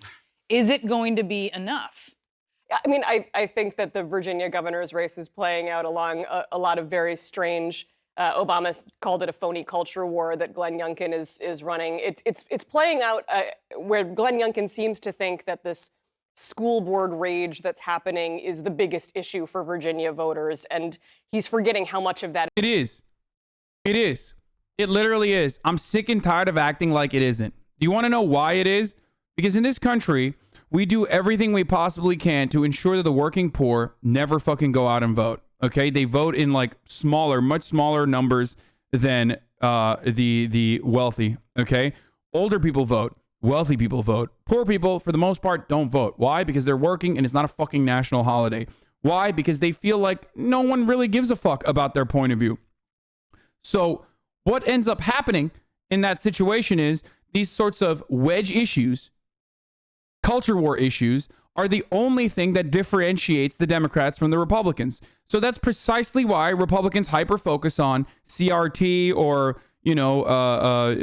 public education, teaching children that like racism is bad, or vaccine mandates and whatnot, or fucking your grandmother's Twitter account is your grandmother's Twitter account being silenced because she literally fucking types like a goddamn bot. All that stuff is the issues that they care about. Because why the fuck would they care about material issues when no one is talking about the material issues? No one is talking about economic policies. No one is talking about the fucking, and more than like, even if they are talking about it, more so than that, no one is actually pushing for that. Okay? Democrats are playing a game where they go, oh yeah, we really care about the working poor. And then they don't do fucking shit. They don't actually advocate for it. If the $15 minimum wage in the prior budget reconciliation package was forced through, okay, where we fucking, I don't know, fired the Senate parliamentarian and continued on with that agenda and like whipped Joe Manchin and whipped Kirsten Sinema and whipped Maggie Hassan and all these other fucking senators that were functionally against it, that would have been tangible evidence that the Democrats are doing something for the working class. We didn't do that.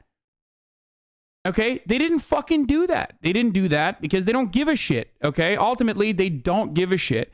That would have been a material difference in the lives of so many people. They would finally recognize, like, wait a minute, you know, they fuck up a lot. But ultimately, despite the fact that they fuck up a lot, there is still some things that they're doing for me. Because at the end of the day, all you care about is if you're taking time off your day, if you're taking time off work to be able to go out and vote, it's the least important, most important thing you can do, right? If you're doing that, then you expect results, and you're not going to fucking do that if there are no results. If you're not seeing any returns on that opportunity cost of going out and voting, okay? And don't fucking tell me how easy it is to vote. I know it's really easy for people like us. It's not necessarily that easy for people who might not have an ID. It's not really that easy for people who are like confused by the fucking process, okay?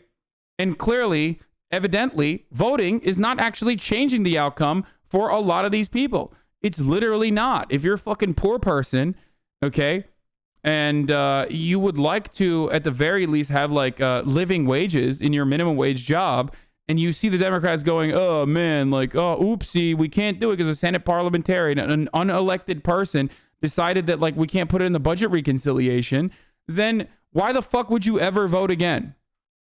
Why would you ever vote again? You're like, oh, okay, well, I did that, but like it didn't do anything for me. So why am I going to do that again? Why? Because the other side is evil. The other side is terrible. The other side is going to cut your civil liberties. And they will. They literally will try to do that, by the way. Republicans will do that. So there is a reality there too. But like people are fatigued from constantly defensive voting year over year over year, and then not realizing any of the fucking benefits of voting for one party over the other. And that's precisely how you get to a point where Republicans are able to run on, you know, wearing a fucking shooting vest, holding up a bass that they caught, that someone else caught, obviously, driving a fucking King Rancher, and then shooting up bottles that say CRT on it, and then having like every Republican be like, yee, brother, that's right, I'm gonna vote for that. Because that is a material difference in their eyes, in the eyes of the Republican constituencies. That's a big difference between those guys that I'm voting for, that the television man is telling me is good to vote for, versus the other guys that are the libtard cucks who want to like make your child gay and, you know, want to fucking abort your baby without your consent or some shit.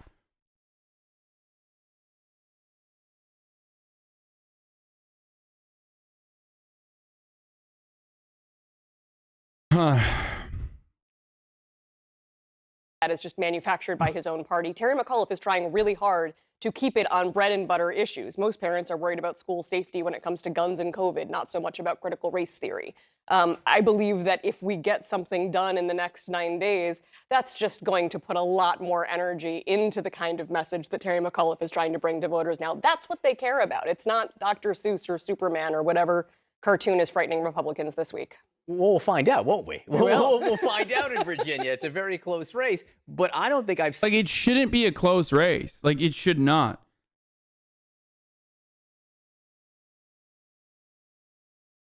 If Democrats actually did something for the people,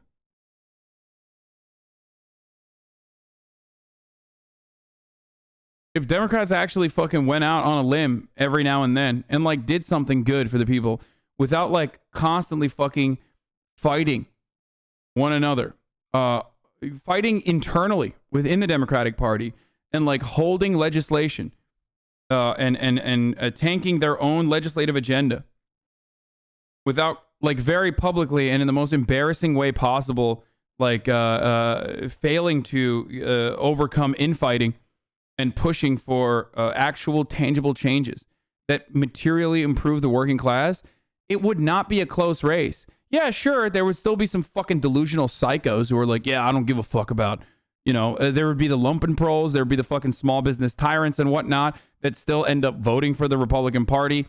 But there would be a fuckload more people who are like, yeah, this is good, actually. I want this. I want more of this. Seen something quite like this era where both sides are trying to nationalize it. You know, Glenn Youngkin, who's the Republican, is trying to nationalize it around these issues that Jess was talking about, school boards and whatnot. Terry McAuliffe is trying to nationalize it around vaccines and, frankly, Donald Trump. Well, that's right. Terry McAuliffe, you know, was not some legislator in Virginia who rose to national prominence. Just the opposite, in fact. He started out as a member of the Clinton team who then became a local official. This is somebody who has to nationalize it. He's calling in every favor that he can. The polls are going in the wrong direction. He's having a very tough time. And if he's going to nationalize it, he's going to need some national help. Hence, his begging. I just don't care. Like, I don't care if Biden's entire fucking popularity rating tanks. I don't give a shit. Fuck it. You know, if he's not going to be able to, like, actually implement some minor fucking changes that will materially improve the conditions of the working class, I don't care if he fucking is no longer popular, okay? If he has a boo-boo, who gives a shit? To the Congress and to, I don't know which national officials haven't been through there, right? But we've got Obama and Kamala Harris, and Biden himself is going to come in and try and wrap it up for him, even as the polls are going in the opposite direction. Yeah, Kamala Harris is really going to wrap it up, dude. What the fuck? If there's one person who is, like, categorically less liked than Joe Biden throughout this fucking process, it's literally Kamala Harris. The fuck she's gonna, what the fuck is she gonna do, dude?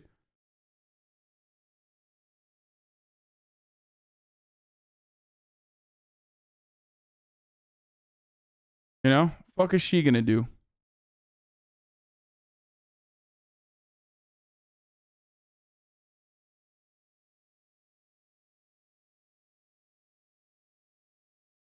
Unfortunately for him, one thing that Republicans do really, really well is taking cultural fueled rage and turning it into a turnout strategy. And that seems to be working right now, at least, if the polls can be believed, in Virginia. That's what McAuliffe is fighting against. And does this come in time, the passage of this bill, assuming it happens, to counteract that? And are those forces strong enough? Because I wonder, Errol, you look at, for instance, Obamacare, passed initially, unpopular, and then over time, very popular. Very hard for Republicans to weaponize. Sure. Oh, wow, that's so crazy. It's almost like social spending is actually broadly popular, and Republicans and Democrats recognize that, because the only people that are functionally hurt by these sorts of spending programs is, like, corporations that have to fucking foot the bill to a certain degree, and the wealthy that have to fit the bill to a certain degree. And that is precisely the reason why they push back against it as best as possible, because they recognize that once actually implemented, people are like, well, fuck yeah, I don't want this to go away. Same with the Social Security, which Obama literally was going to cut. Okay? Obama, many people do not remember this, but, like, part of the reason why people were very upset at Bernie Sanders was because Bernie Sanders was like, fuck Obama. What the fuck is this bullshit? Like, you can't cut Social Security. And the only reason why Social Security wasn't cut under Obama when he was, like, trying to negotiate with the Republicans was because Republicans were like, nah, it's more beneficial for us to keep our obstructionist attitude rather than, you know, keep our obstructionist attitude rather than, like, you know, allow you to fucking... Hold on, sorry. Allow you to take away Social Security spending. Sure. Do you see any similarities between that and this? Well, it's not going to do Terry McAuliffe any good, I'll tell you that, because just as you say, I mean, the bill itself will be somewhat popular, and then it becomes really popular after those checks start to flow, after people see the relief, after people understand what it means for their lives. But we've got Americans who are in a very rambunctious mood right now. You know, you've got millions of people walking off the job with nothing on the other side of it. People are really, really fed up. And I think, you know, a headline in the news isn't necessarily going to turn that around in the short term. Joel Benenson, former pollster for Barack Obama's 2008 and 2012 campaigns, joins me now. And Joel, you've done a big poll, a pretty big poll on voter priorities. And one of the things you say for Democrats is, you know, history doesn't repeat itself, but it often rhymes. What do you mean here? Well, I didn't invent that quote. No, but here. Obviously. I think that you have to treat every election as its own dynamic. We're dealing with a moment in time where, in fact, the thing that people were most gripped by in our poll is they don't think our economy is going to improve until the pandemic is completely solved. So that says there is a lot of anxiety around where we still are in terms of the pandemic and the economy. But what I really mean by that is that to win elections in the United States, we don't have a majority of liberals or a majority of conservatives. You've got a plurality of moderates. Like, you've got to appeal to the center to win. And it was one of the things that I think President Obama did very well throughout his presidency. I think. Yeah, no, totally, dude. I love running that same line over and over again every single election and then being like, I don't know why this failed. This is fucking perfect. This is the best idea. Yeah, you know, running center is the reason why increasing the minimum wage in the state of Florida, the $15 an hour, was more popular than both of the fucking candidates. You know what I mean? That's why. You know, centrist policies like that. And of course, that's why Hillary Clinton lost, because she wasn't centrist enough. Or that's why Donald Trump won, because he was super centrist and he wasn't fucking far right.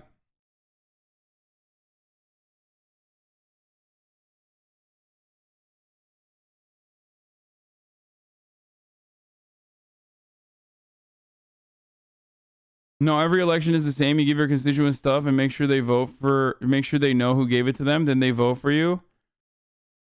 Yeah. President Biden did it very well during his campaign. I think Democrats in Congress have to understand that the moderate wing of that party is central to their success going forward. Specifically, what your poll found is the issues that Democratic voters think are most important are different than the issues that independent voters think most important. To some extent. I mean, right now, everybody thinks that the economy won't get better until the pandemic is gone, right? So on the economic forefront, that's the case. But what I would also say is I often look at moderate voters. Do you really think the best plan is not to appeal to the biggest spread of people? No, I believe the best plan is to appeal to the biggest spread of people. But the issue there is if we continue with this Democrat, independent, moderate, Republican attitude, then you don't appeal to the fucking biggest spread of people possible. The biggest spread of people in this country are working class people, okay? If you successfully propagandize and communicate to them that there are material interests at play, that like certain provisions are helpful for their helpful to make their existence more meaningful, helpful to fucking alleviate some of the stress from their lives, helpful like economic restitution, allowing them to have at least like living wages. That is the most successful way of winning elections. Okay. $15 minimum wage is extremely popular. Healthcare, expanding healthcare, Medicare is extremely popular. Lowering the fucking age limit of Medicare to 55 is 90%, dude. 90% of Americans believe in lowering the fucking Medicare eligibility. Okay? 90%. That's nuts. We don't do it though. Even like shit like gun control, right? Universal background checks and expanding like some regulation around like how guns are trafficked, sold, regulated. Even that has a 90% approval rating. We don't even do that. And the reason for why we can't do that is because, again, when right-wing media takes a hold of that, they are very successful at fucking blowing it up no matter what happens. Yeah, but what about the other 10%? You need to be centrist, man. Yeah, exactly. That's right. It's that's how you do it. That's how you fucking, that's how you win, dude. The moderate middle is a myth.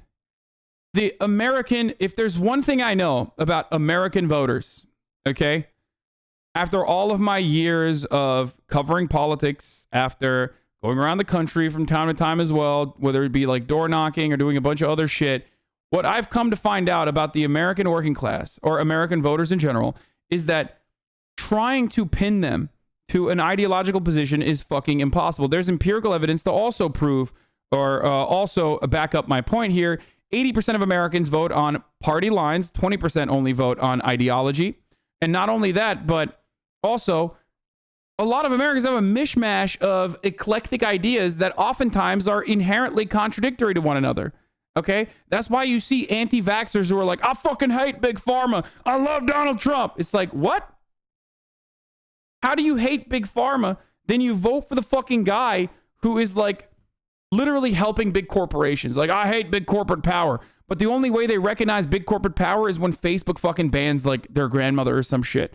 Or when Pfizer is like, you should take this fucking vaccine. It's not even Pfizer, but like, you know what I mean? When the government says you should take this vaccine, it'll help you. That's the only way that they recognize that they hate like government interference or whatever the fuck.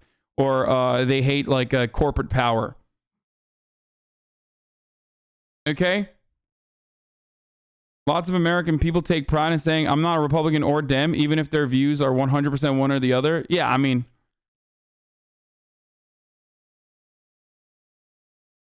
yeah, there's another great, have you read Ezra Klein on polarization? Yes, Ezra Klein and I are in agreement on polarization. We agree. The only difference is I say that polarization benefits the Democratic Party in operating as a controlled opposition party that simply is there to fucking bottleneck leftist momentum in this country and nothing else. And Ezra is the kind of guy who goes, I just don't understand why Democrats don't want to win. It's so crazy. I mean, this really is bad for the Democrats not to push for this. Yep, independent for life. Y'all are cringe. Says ego will consume you. You are not independent. Like, you're not. You're literally not. You are just as much as a bugman cuck as every other fucking dumbass you hate, okay? If not even bigger. There's nothing more bugmen than being like, I'm an independent. I'm an independent. No, the fuck you're not. Shut up, dumbass. You're not. Oh my God, dude. Yeah, I'm such an independent. That's why I vote Republican every election. Or Democrats, which are like the lighter version of the fucking Republicans. You have no fucking individual thought. You literally have never crafted a single individual thought. You've never looked into policy. You've never looked into the outcomes of policy. And you're simply fucking rehashing talking points from your favorite fucking commentator, whether it be me or someone else. That's all you fucking do.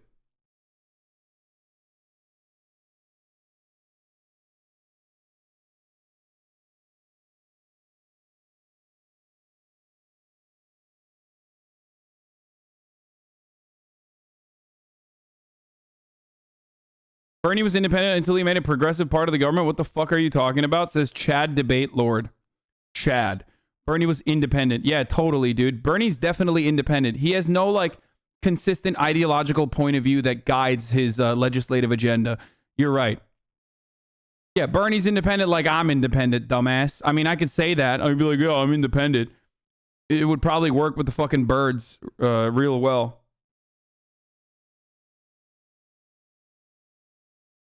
The United States, as it pertains to the material interests of the working class, are a single party country, okay? They are almost as unified as the fucking Chinese Communist Party, okay? They're going to do whatever the fuck they are going to do when it comes to lowering taxes for fucking wealthy, deregulating key parts of the industry, and also expanding our already expansive and grossly inflated fucking military budget, and to continue foreign interference and to continue imperialism. That's as unified as you can fucking get. The rest of the conversation exclusively revolves around like, oh my God, oh, I don't know, like, oh, should we teach children that like slavery was bad? I don't know, maybe we shouldn't do that. Just like everyone is fucking unified in receiving the ad break at the top of the hour. However, having said that, you can also be unified with the rest of the subscribers by subscribing to no longer see that ad, okay? Because at the top of the hour, I run a 6-second ad break, 1 per hour. But you can no longer see that ad as long as you subscribe for $5 or for free if you have a Twitch Prime.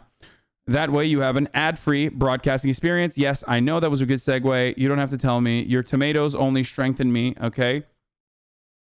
Also, Andrew's going to be here at 2 p.m.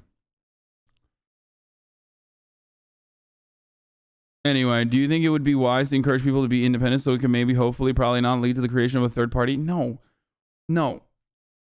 It's not a real thing, okay? I mean, look, my theory for change in this country is very different than others, or maybe similar to others. I don't know. I personally believe that like the best way to change is by trying to organize around local issues, organize around like local positions, and slowly but surely fill the ranks up of unfortunately, the Democratic Party until there is more power within the Democratic Party structure that there's more power to the people that genuinely fucking care about the interests of the working class. Slowly but surely making it easier to fucking unionize, making it easier to organize, expanding on like labor power in this country until you have, once again, an infrastructure for labor action, whether it be general strikes or whether it be fucking any sort of, it goes all the way from like advocacy in the workplace, in your individual workplace, to make sure you get better benefits or more of a percentage of the profits that you generate from your bosses, all the way to straight up changing political outcomes by having an enforcement mechanism. That is the way I believe it. That is the way I believe that there is the only viable method of change. Sorry for baiting. I was kind of trolling you, but you answered the question. Thanks, Haas.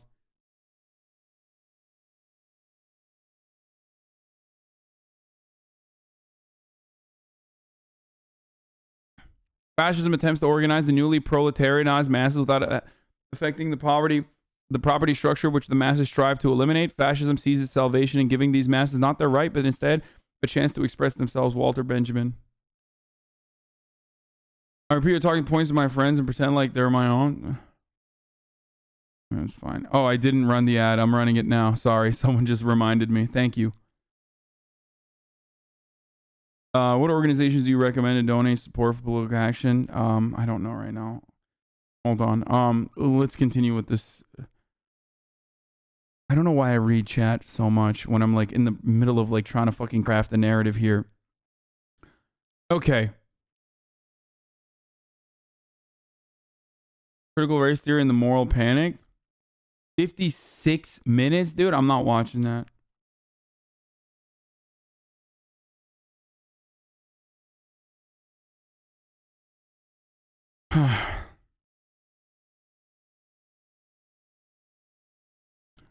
Let's keep going. It's the ideological center.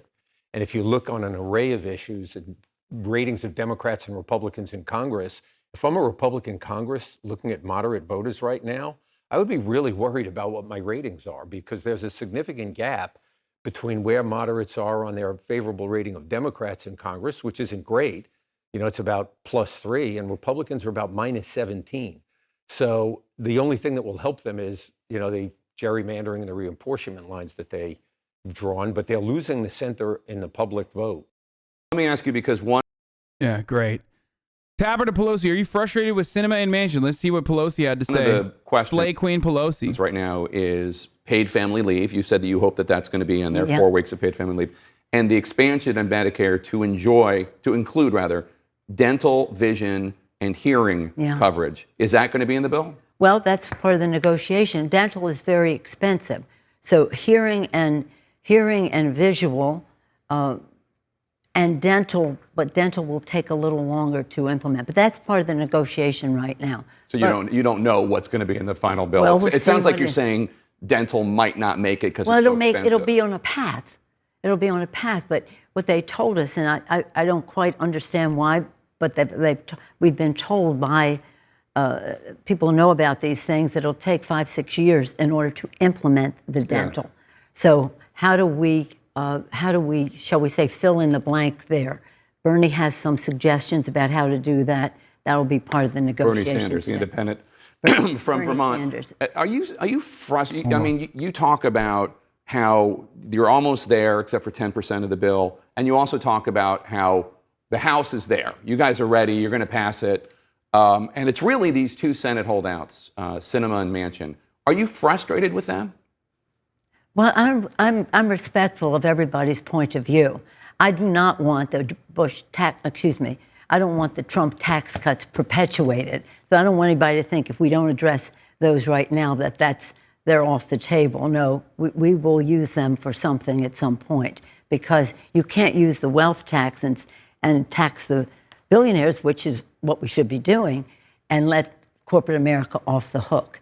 But corporate America will be paying because of the overseas tax, and some of the other provisions are very technical to go into right now. Yeah. We'll know more tomorrow to see what makes the cut. What makes the cut? And then it's worth it, the time to go into it. There's also this issue of the debt ceiling. Yeah. Right. Well, that's a different issue. That's separate. It's a separate issue, but in terms of how you get it through the Congress to President Biden's desk, maybe separate, maybe not. Congress acted to raise the debt ceiling through December 3rd. After that, Republican leader, Minority Leader Mitch McConnell says, "You're on your own. We're not going to provide any votes for Democrats." A default, obviously, would be devastating for the American economy, for the world economy. Are you willing to attach raising the debt ceiling to the social safety net package, or if not, to use reconciliation, which means only 51 votes needed in the Senate anyway? The party leader, Nancy Pelosi, is a key leader in the Democratic Party. She's not in that position because she is an astute speaker. She's in that position because she's an incredible fundraiser. Just remember that every single time you see her fucking speak through her veneers, okay? She's not a great speaker. People say she's a good whip, okay? And behind closed doors, she's like pretty fucking brutal. But the main reason why she is in this position is because she is a really good fundraiser, okay? Just remember that. In order to get this done. That's one path, but we're still hoping to have bipartisanship.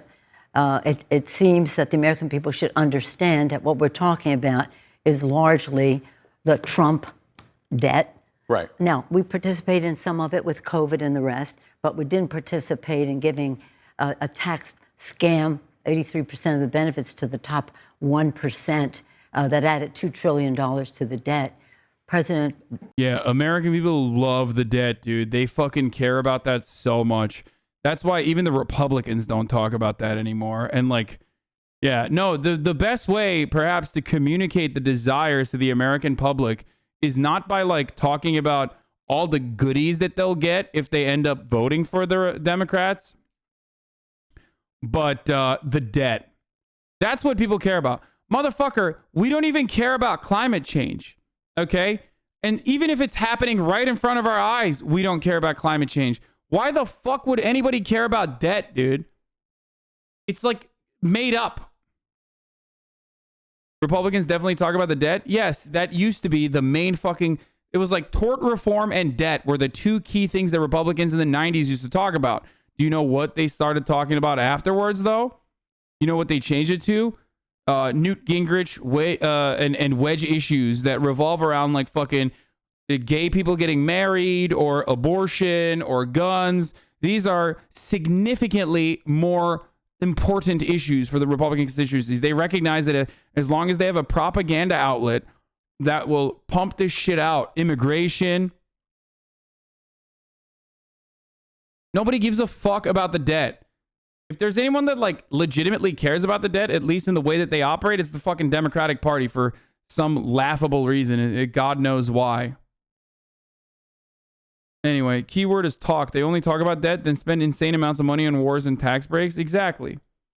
President Biden's part of this debt is about 3%. Right. And yet the Republicans, who when the former president was in office 3 times, we had to do something about the national debt. Now, look at what is in jeopardy. Even talking about it is not a good idea because... You're delusional if you think debt is fake, shaking my head. No, I just don't think that like... I don't think it's that significant of a fucking problem in the way that like Democrats and Republicans make it seem like it is when they want to talk about it. And if that was a significant part of the problem, there are areas that they could fucking cut, which they don't. So clearly they don't give a shit. Okay. But no, go on, dude. Tell me more. No, they are genuine and they do care. You're right. I mean, even placing in doubt. The debt is literally to ourselves, too. It's not a good idea because it can lower the credit rating of our country, as it did when the Republicans did not want to increase it when President Obama was president. Seems they're okay with it when there's a Republican president, but not a Democrat. 6 to 7 million jobs could be lost. $15 trillion in household wealth. consequences that could last for decades. Why not get rid of the debt ceiling? Well, that's what we have a plan to do as well. Yeah, like just put it through the fucking roof, dude. It is a mechanism that we have placed upon ourselves. It is a useless control mechanism that both Democrats, when they're the minority party, or Republicans, when they're the minority party, use to try to like bully the opposition, okay? To be like, yeah, well, you know, oh, you want to fucking give poor people money? Fuck you, okay? I'm going to make sure we're not voting to lift the debt ceiling, okay? But it's ultimately fucking made up.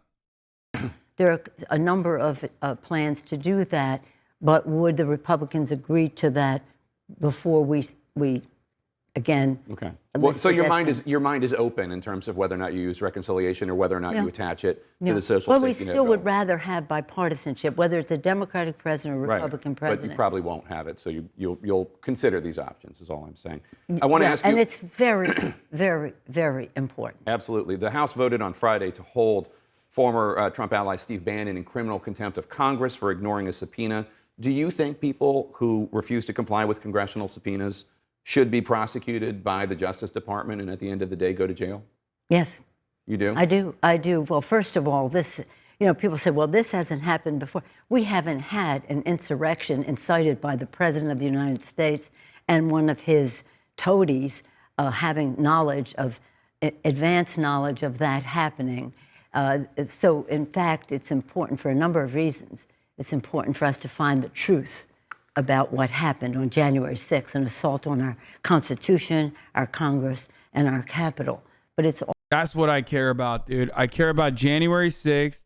I care about Donald Trump, and I care about the dead. Nancy Pelosi is staring down one of the most comprehensive, economic restructuring packages in recent years, okay? It's a fat bill. $3.5 trillion is a good amount, okay? It's not great, but it's still decent. And all she cares to communicate to the American public at the State of the fucking Union, okay? The CNN State of the Union is Donald Trump dead January 6th. I want to fucking video game myself when I hear about this shit, okay? It's 1.75 trillion now. Okay. Dude, this guy literally is okay, fuck off, dude. Also important in terms of the separation of power and the checks and balances of the Constitution, which is the genius of the Constitution. Absolutely. Also, this betrays the original fucking idea that she claimed to care about, which was, we need to focus on bipartisanship. There is a bipartisan way out of this. It's how is there a bipartisan way out of this when on the other side, congressional investigations are showing that Republicans in the White House were collaborating and coordinating with the January 6th riots? How are those people that are supposed to be terrorists and the worst people that are as bad as 9/11 or worse than 9/11, according to some liberals, how are you fucking organizing with those people? You're not. It's a lie. You can't hold on to both of these ideas at the same time, that Republicans are terrorists and they fucking geared up an insurrectionist movement that was more damaging than 9/11, and then be but we also have to fucking work with them when it comes to giving poor people a little bit more money for having children. You know what I mean? That's so fucking stupid.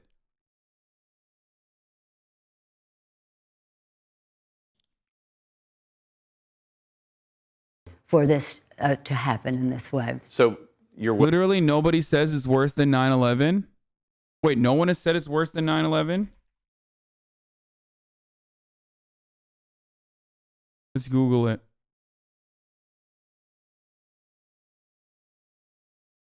Huffington Post reporter sparks outrage for saying Capitol riot was 1,000 times worse than 9/11. MSNBC guest implies that Capitol riot was worse than 9/11. 9/11 victims outrage over media claims that the Capitol riot was worse than 9/11. George W. Bush perfectly tied 9/11 to the January 6th attack.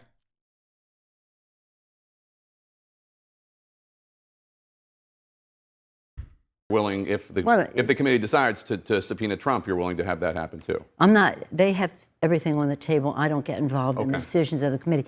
But when you say if he should do this and go to jail, well, he'll be tried and see what his court court hearing. is. I want you to take a listen to a key moment in which President Biden was talking about voting rights in the CNN town hall with Anderson Cooper the other night. Take a listen. When it comes to voting rights, just so I'm clear, though, you would entertain the notion of doing away with the filibuster on that one issue. Is that correct? And maybe more. So that is President Biden saying that he is willing to Did entertain you just the say, notion yes, the renowned liberal George W. Bush? Like, as a joke, like, because George W. Bush is, like, conservative, right? That's what you're, like, because he's a Republican. If George W. Bush ran on the Democratic Party, if he could win again, if he could run again and become president again, and he ran as a Democrat, the Democratic Party would literally tell us to vote for him. He could even win the fucking primaries depending on how much media coverage he gets. Guys, we put a fucking carcass in a position of power. I'm sorry. Like, if you don't recognize how powerful earned media and organic, like, advocacy is within, like, every fucking outlet that you get your information from for the otherwise, like, completely oblivious American voters, I don't know what else to tell you. Joe Biden literally won on Super Tuesday in states that he didn't even have a fucking office in, okay? In states that he had never stepped foot in. How do you think that happened?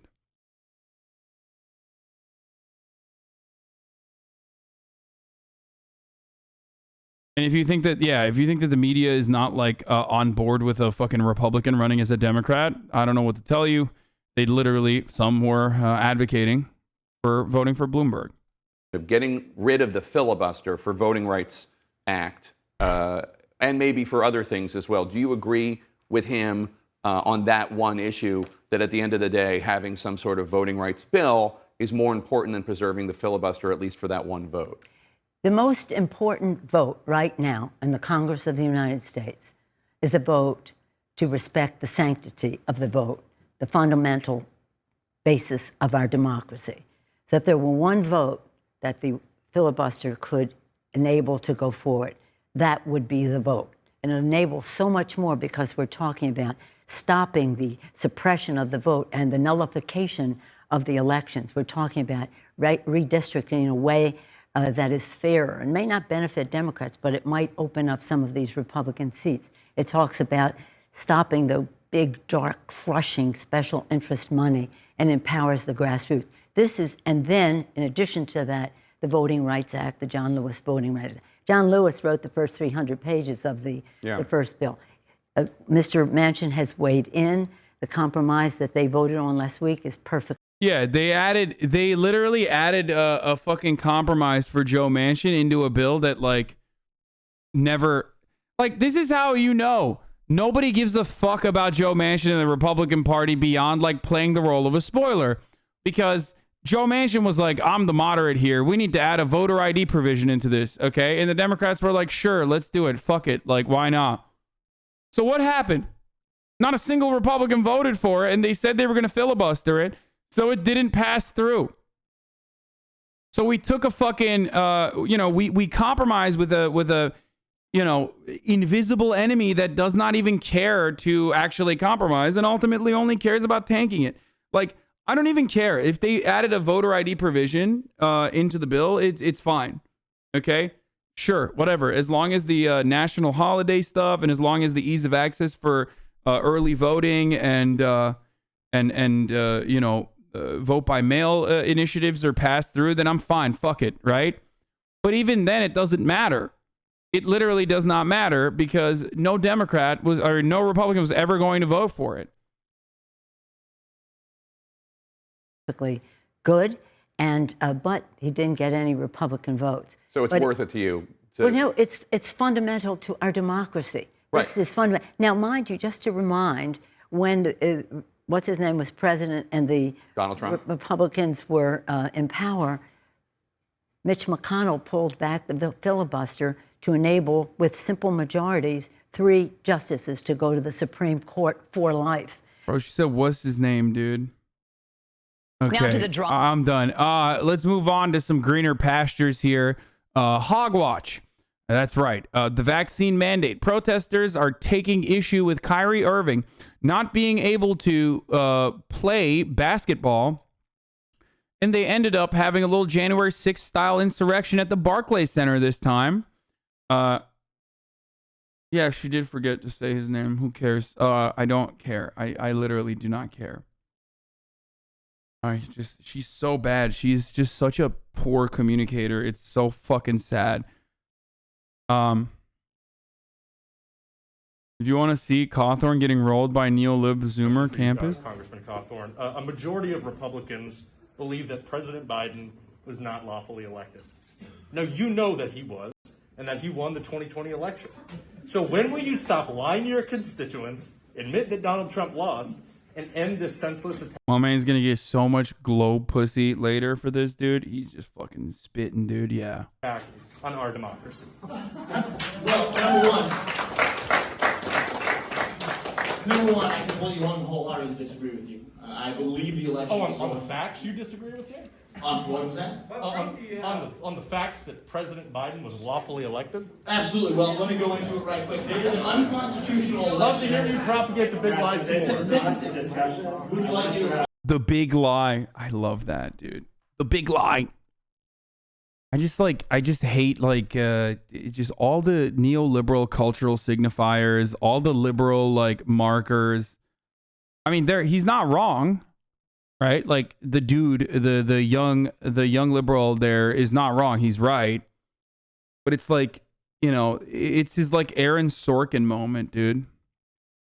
And when it comes to someone like fucking Madison Cawthorn, it's like, I mean, sure, it's great, good. Absolutely, go ahead. Do your activism. Okay, so as you can all see in Article 2, Section 3 of the Constitution, He's not wrong. I just don't like the way he says it. No, he's not wrong. It's just like you're not getting anything here. I'm fucking a doomer pilled, dude. I'm super black pilled. Let's be real, okay? I just like.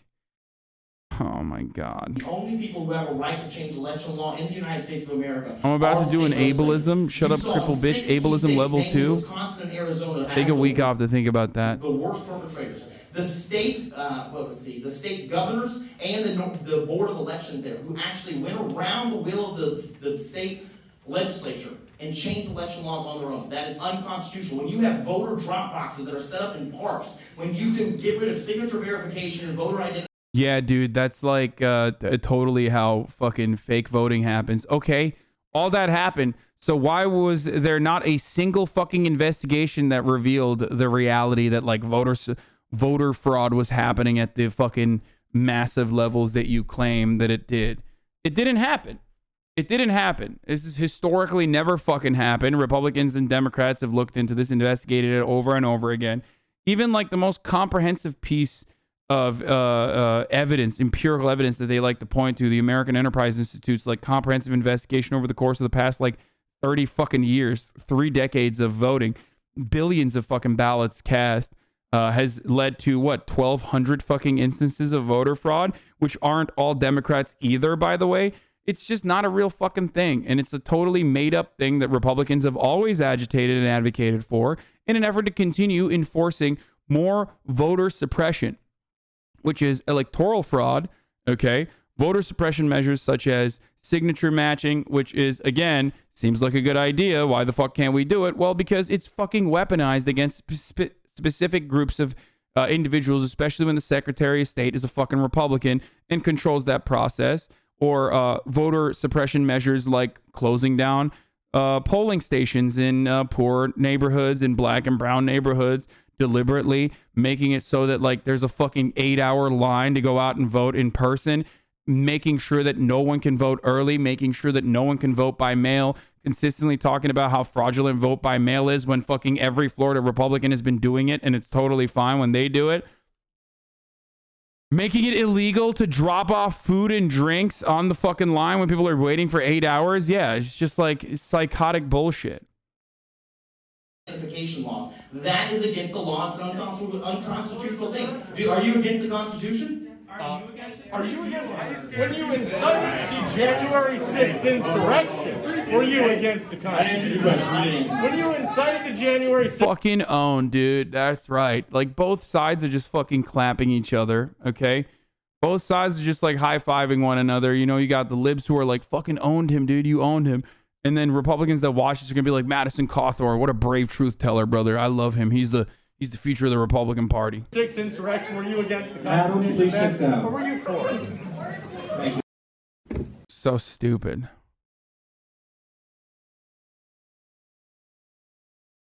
Go, go, go before he randomly changes his mind again. Anyway. Drama outside the Barclays Time for some hogwash. This will make me feel a little bit better. I gotta pee though. Center for the Brooklyn Nets home opener. Protesters tried storming the entrance over the team's decision not to let Kyrie Irving play because he won't get vaccinated. CBS 2's Lisa Rosner has more. Jessica, Irving has said this is not about being pro or anti-vaccine, but about being true to what feels good for him. Rally organizers say they were taking a stance against New York City's vaccine mandate. Just before Sunday's 4 p.m. Nets game, barricades at the Barclays Center entrance were removed. You see the man in red motions people to come in, and protesters use all their might to break through a group of security guards who eventually got a hold of them and closed all doors for a short time. Ticketed guests already inside watched it unfold. All this for Kyrie?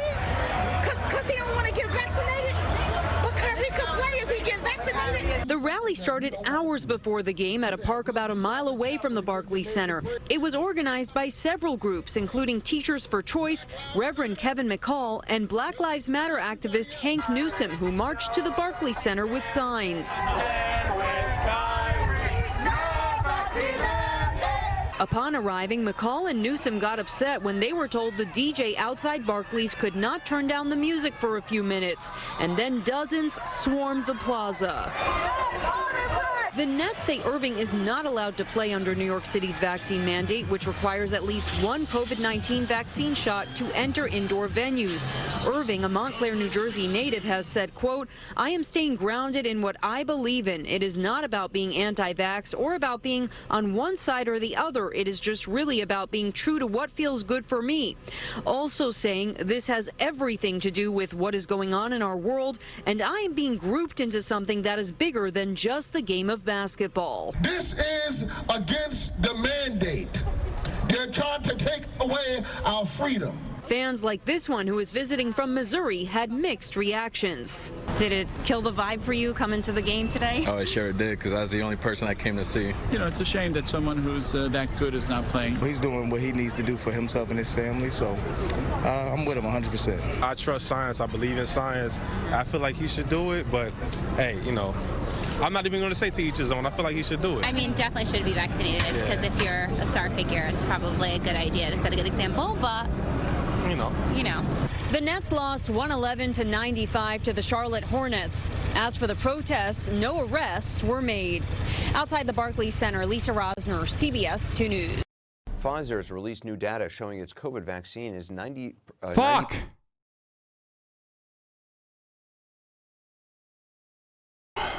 Bullshit. Sorry, I keep running outside because like I got like Amazon delivery, like Amazon Fresh, and they just did not deliver. It's a lie. They're saying that they delivered, but it was just a total fucking lie, and it was never actually delivered.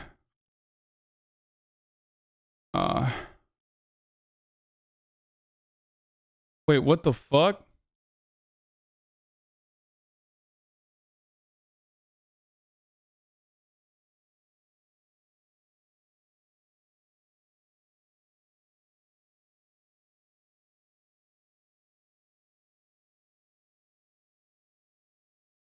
No, they didn't yoink it. They put a photo.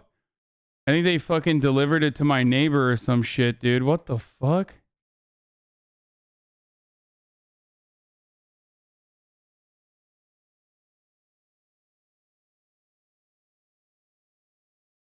What?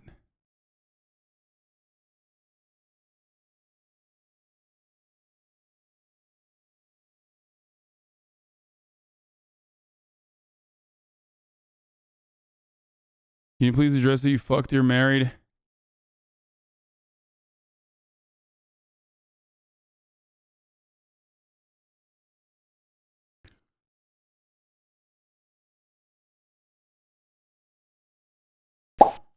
What the fuck?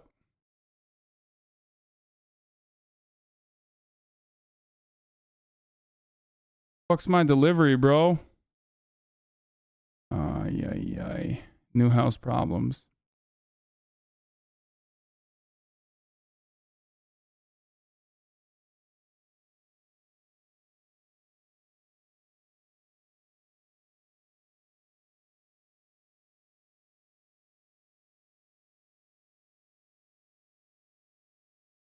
They have like no way of being like, yeah, they didn't deliver it to my house. Like, it's just like you only can be like missing item.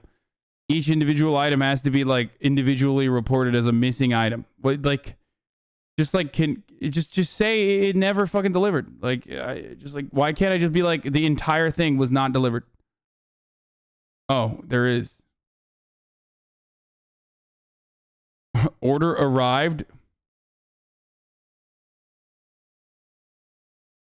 Oh, there was actually order did not arrive.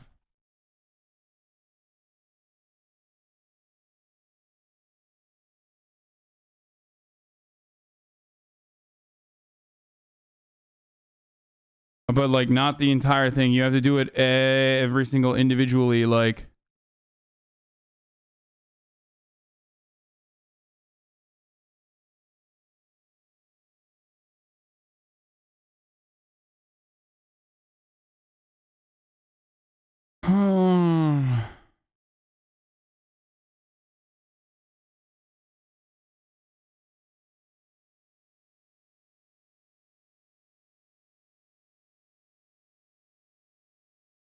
share your screen so we can give you support.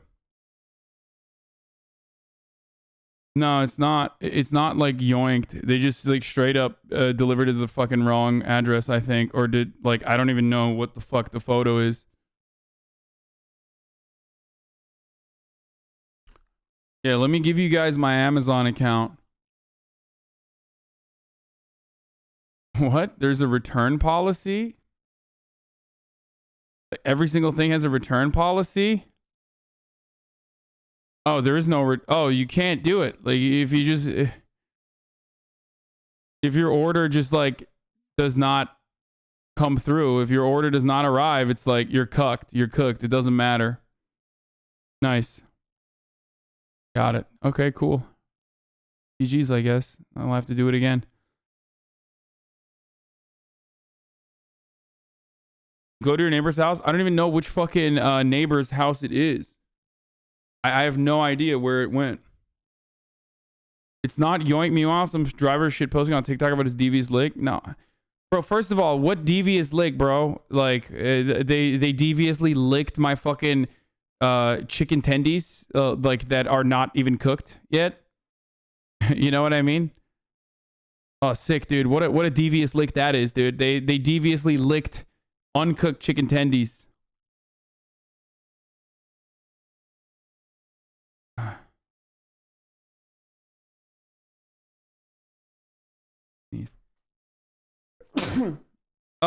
Return policy doesn't apply to lost packages. Oh, nice. Well, what are you gonna do?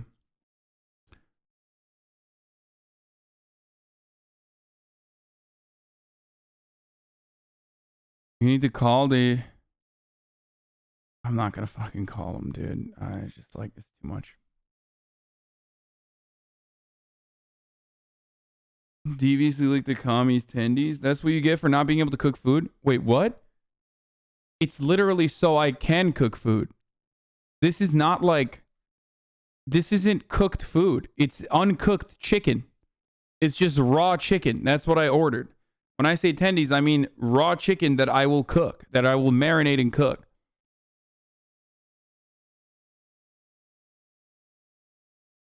So strange. People are so fucking strange. Anyway, CNN reporter confronts parents at school spreading bogus vaccine claims.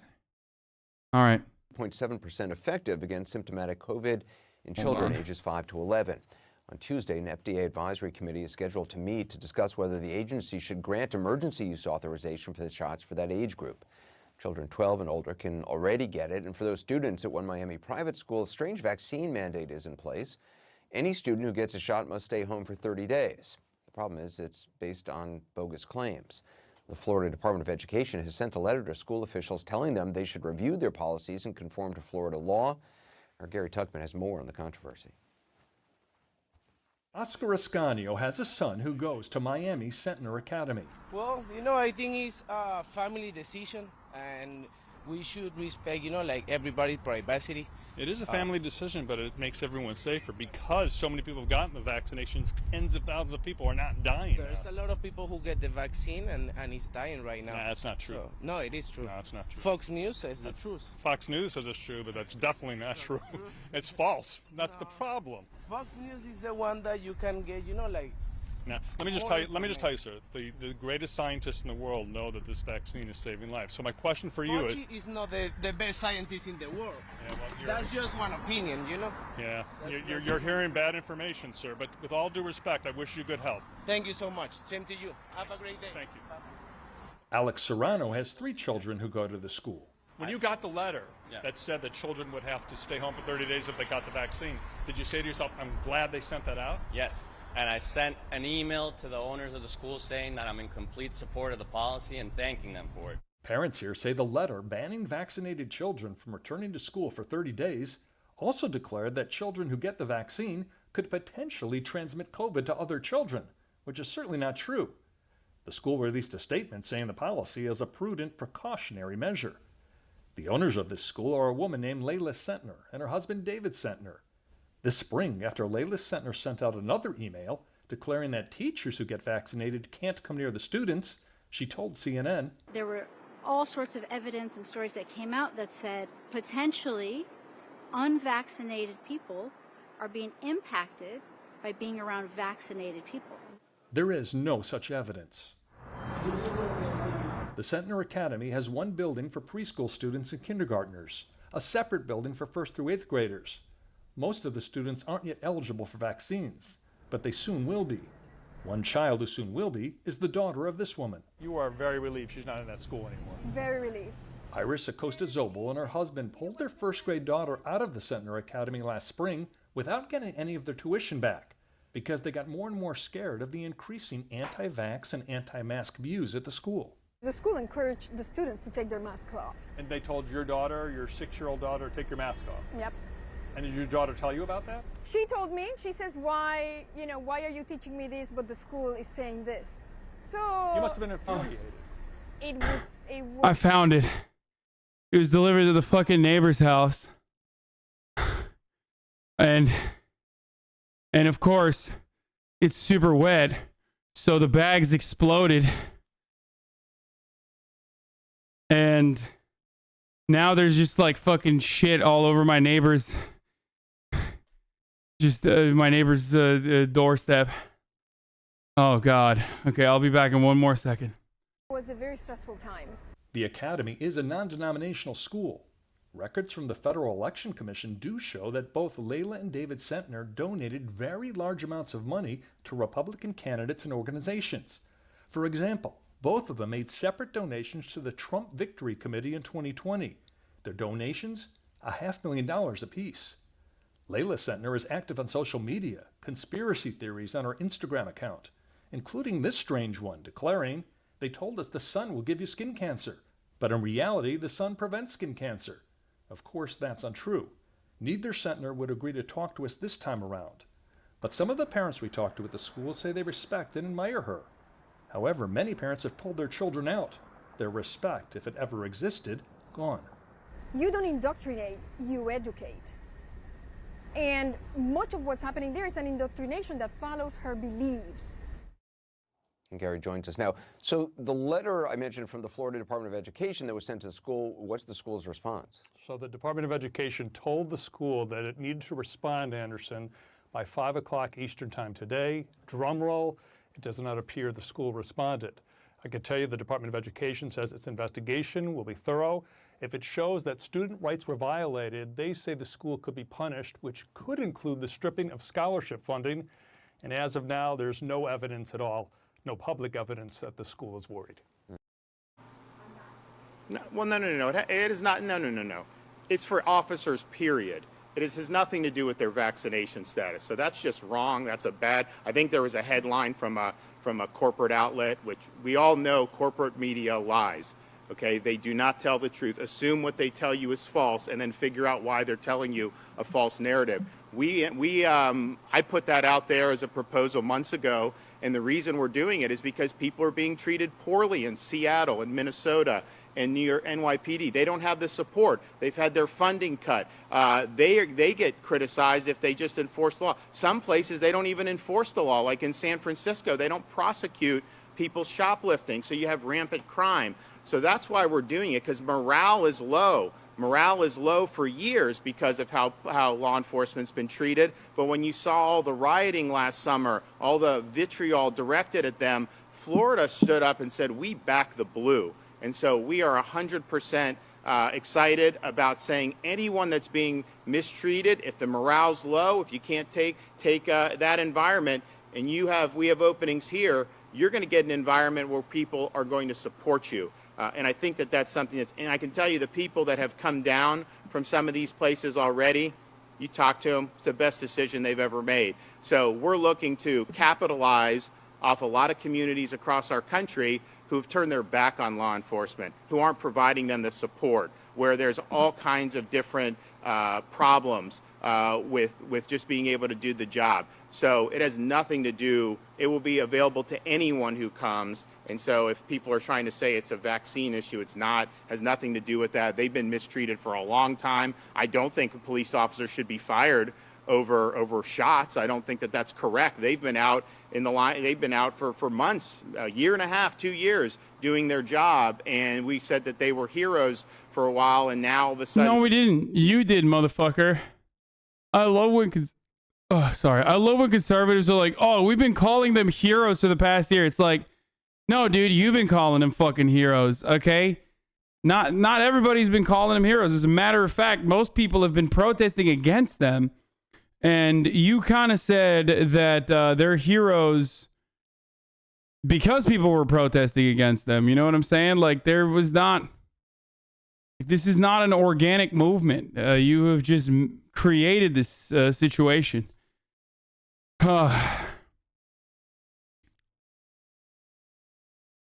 Update on the groceries. I got everything. And we're good. Pro cops dying, COVID based DeSantis.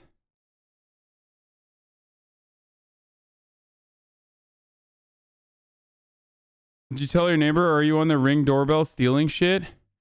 No, I didn't tell him shit, dude. That was a devious lick.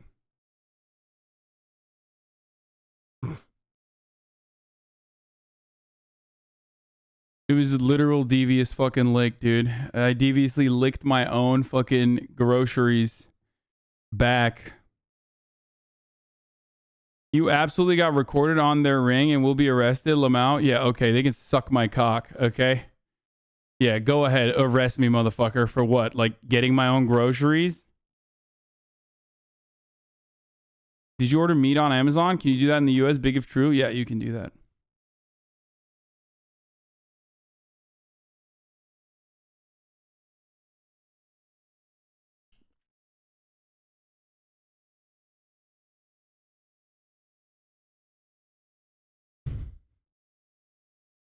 I'm just saying how it looks. All no, it's cool. It's the house I think is empty.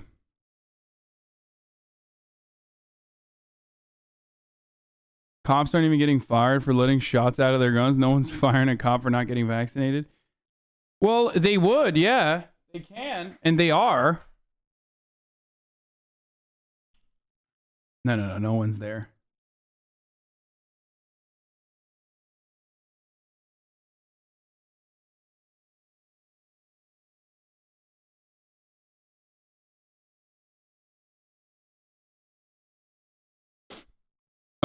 You should leave a note on their door. Yeah, when it's fucking raining like crazy. I haven't been following politics for about 2 months now. Is the 2.5 trillion bill still in limbo? Not only is it in limbo, it's no longer 2.5. I think it's going to be 175 at the end. That is if it even gets through. Hold up.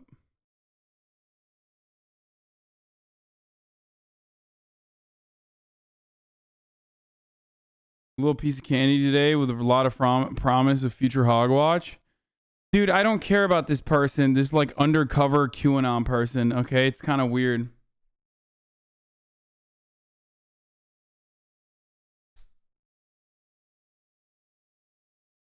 And some jurisdictions want to fire him. I think that's wrong for sure. But our $5,000 bonus, that applies to anyone. I mean, if you're in NYPD and you're not getting the support you need and you're qualified, you come down here, you're going to get a bonus because we've got your back, and it's a way to say thank you, just like we did with the $1,000. This is so dumb, dude. I thought they didn't have money. What's going on? They got enough money to fucking hire. They got enough money to fucking hire the cops that are unvaccinated, hog cops. They're like, listen, down here in Florida, we love our hogs, okay? We want to make sure our hogs are extra hog-like. We're a big fan of you. If you are even more hog-like, you should come to Florida. I mean, there's a lot of crime that you can stop here. Bonuses that we gave for every sworn law enforcement officer in last year's budget as a way to say thank you. While other jurisdictions were defunding police, we were funding them and then doing bonuses. So we're going to continue to do that. We're also going to have a proposal to increase pay for the state law enforcement agencies so we can make sure we keep folks there, and then that's competitive. We lose people from corrections and stuff because fortunately it's a tight labor market, so people have more options. So we've got to remain competitive. So we're going to do all that, but that's really just about creating a good environment, a pro law enforcement environment. And I can tell you, when you let that go, there was no, like, police were not defunded. Like, that's not even a real thing that happened. Okay, it's just like another fucking fake thing. Yeah, dude, it's great. Well, let the cops teach in schools. I think that's what we should do. And that's another way. That's a win-win, because like that way there's going to be no CRT. It'll literally be the opposite of CRT. Okay, it'll be critical racism theory, where they're like, actually, it's really good to do racism and totally justified. 1350, that sort of thing. So that's a win-win for Florida overall. When public safety starts to erode, all these other things we're talking about, jobs, education, all this stuff, quality of life, it all is undercut. Yeah, the 1350 project. Yeah, that's what I called it. That's what I'm calling it. Thank you, Chatter. Because you're not going to have a thriving community if you don't have a safe community. And so we are committed to that. And I think we have an opportunity. Yeah, we talk about... Remember, the state of Florida, never forget, in the aftermath of the Parkland shooting, the state of Florida launched a pioneer project. This project did not, in a state where like teachers have to literally spend out of pocket for school supplies, where, they're not getting raises. The state magically found money to create a project, create a fucking, a new bill that would offer $500 to every teacher who fucking got a gun. That is what they did in the state of Florida. Okay? That's not it sounds like, if you're not in the United States of America, that sounds like a fucking joke, right? Like if you're in Europe, you're like, what? A school shooting happened and the only fucking piece of legislation that came out of it was like giving money to teachers if they purchase a weapon? That's right. That's literally what happened, dude.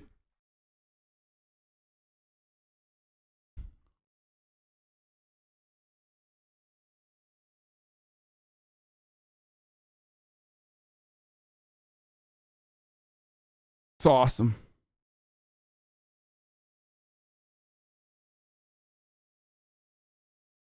Anyway, new video on the Chappelle special. What is this?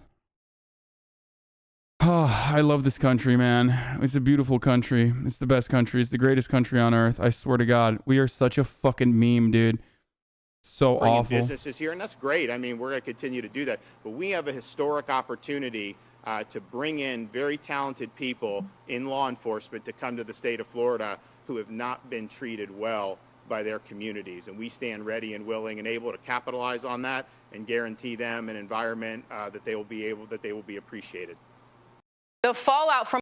Okay, so There's updates on the Alec Baldwin shooting, but before that, the new Dave Chappelle special, apparently he's like, you know, going off the... He's launching another tour off of like all of the cancellations that occurred. Dave Chappelle, of course, is the most marginalized man in America. Okay, I mean, there is nothing more important than this. It said in the press that I was invited to speak to the transgender employees at Netflix, and I refused. That is not true. If they had invited me, I would have accepted it, although I am confused about what we're speaking about. I said what I said, and boy, I heard what you said. My God, how could I not? You said you want a safe working environment at Netflix. Well, it seems like I'm the only one that can't go to the office anymore.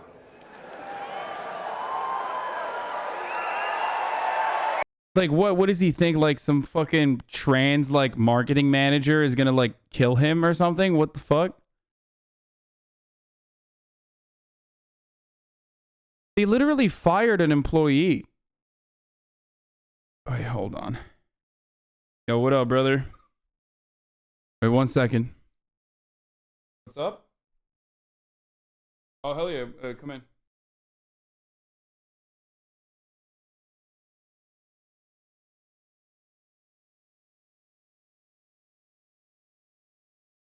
It's like, what happened?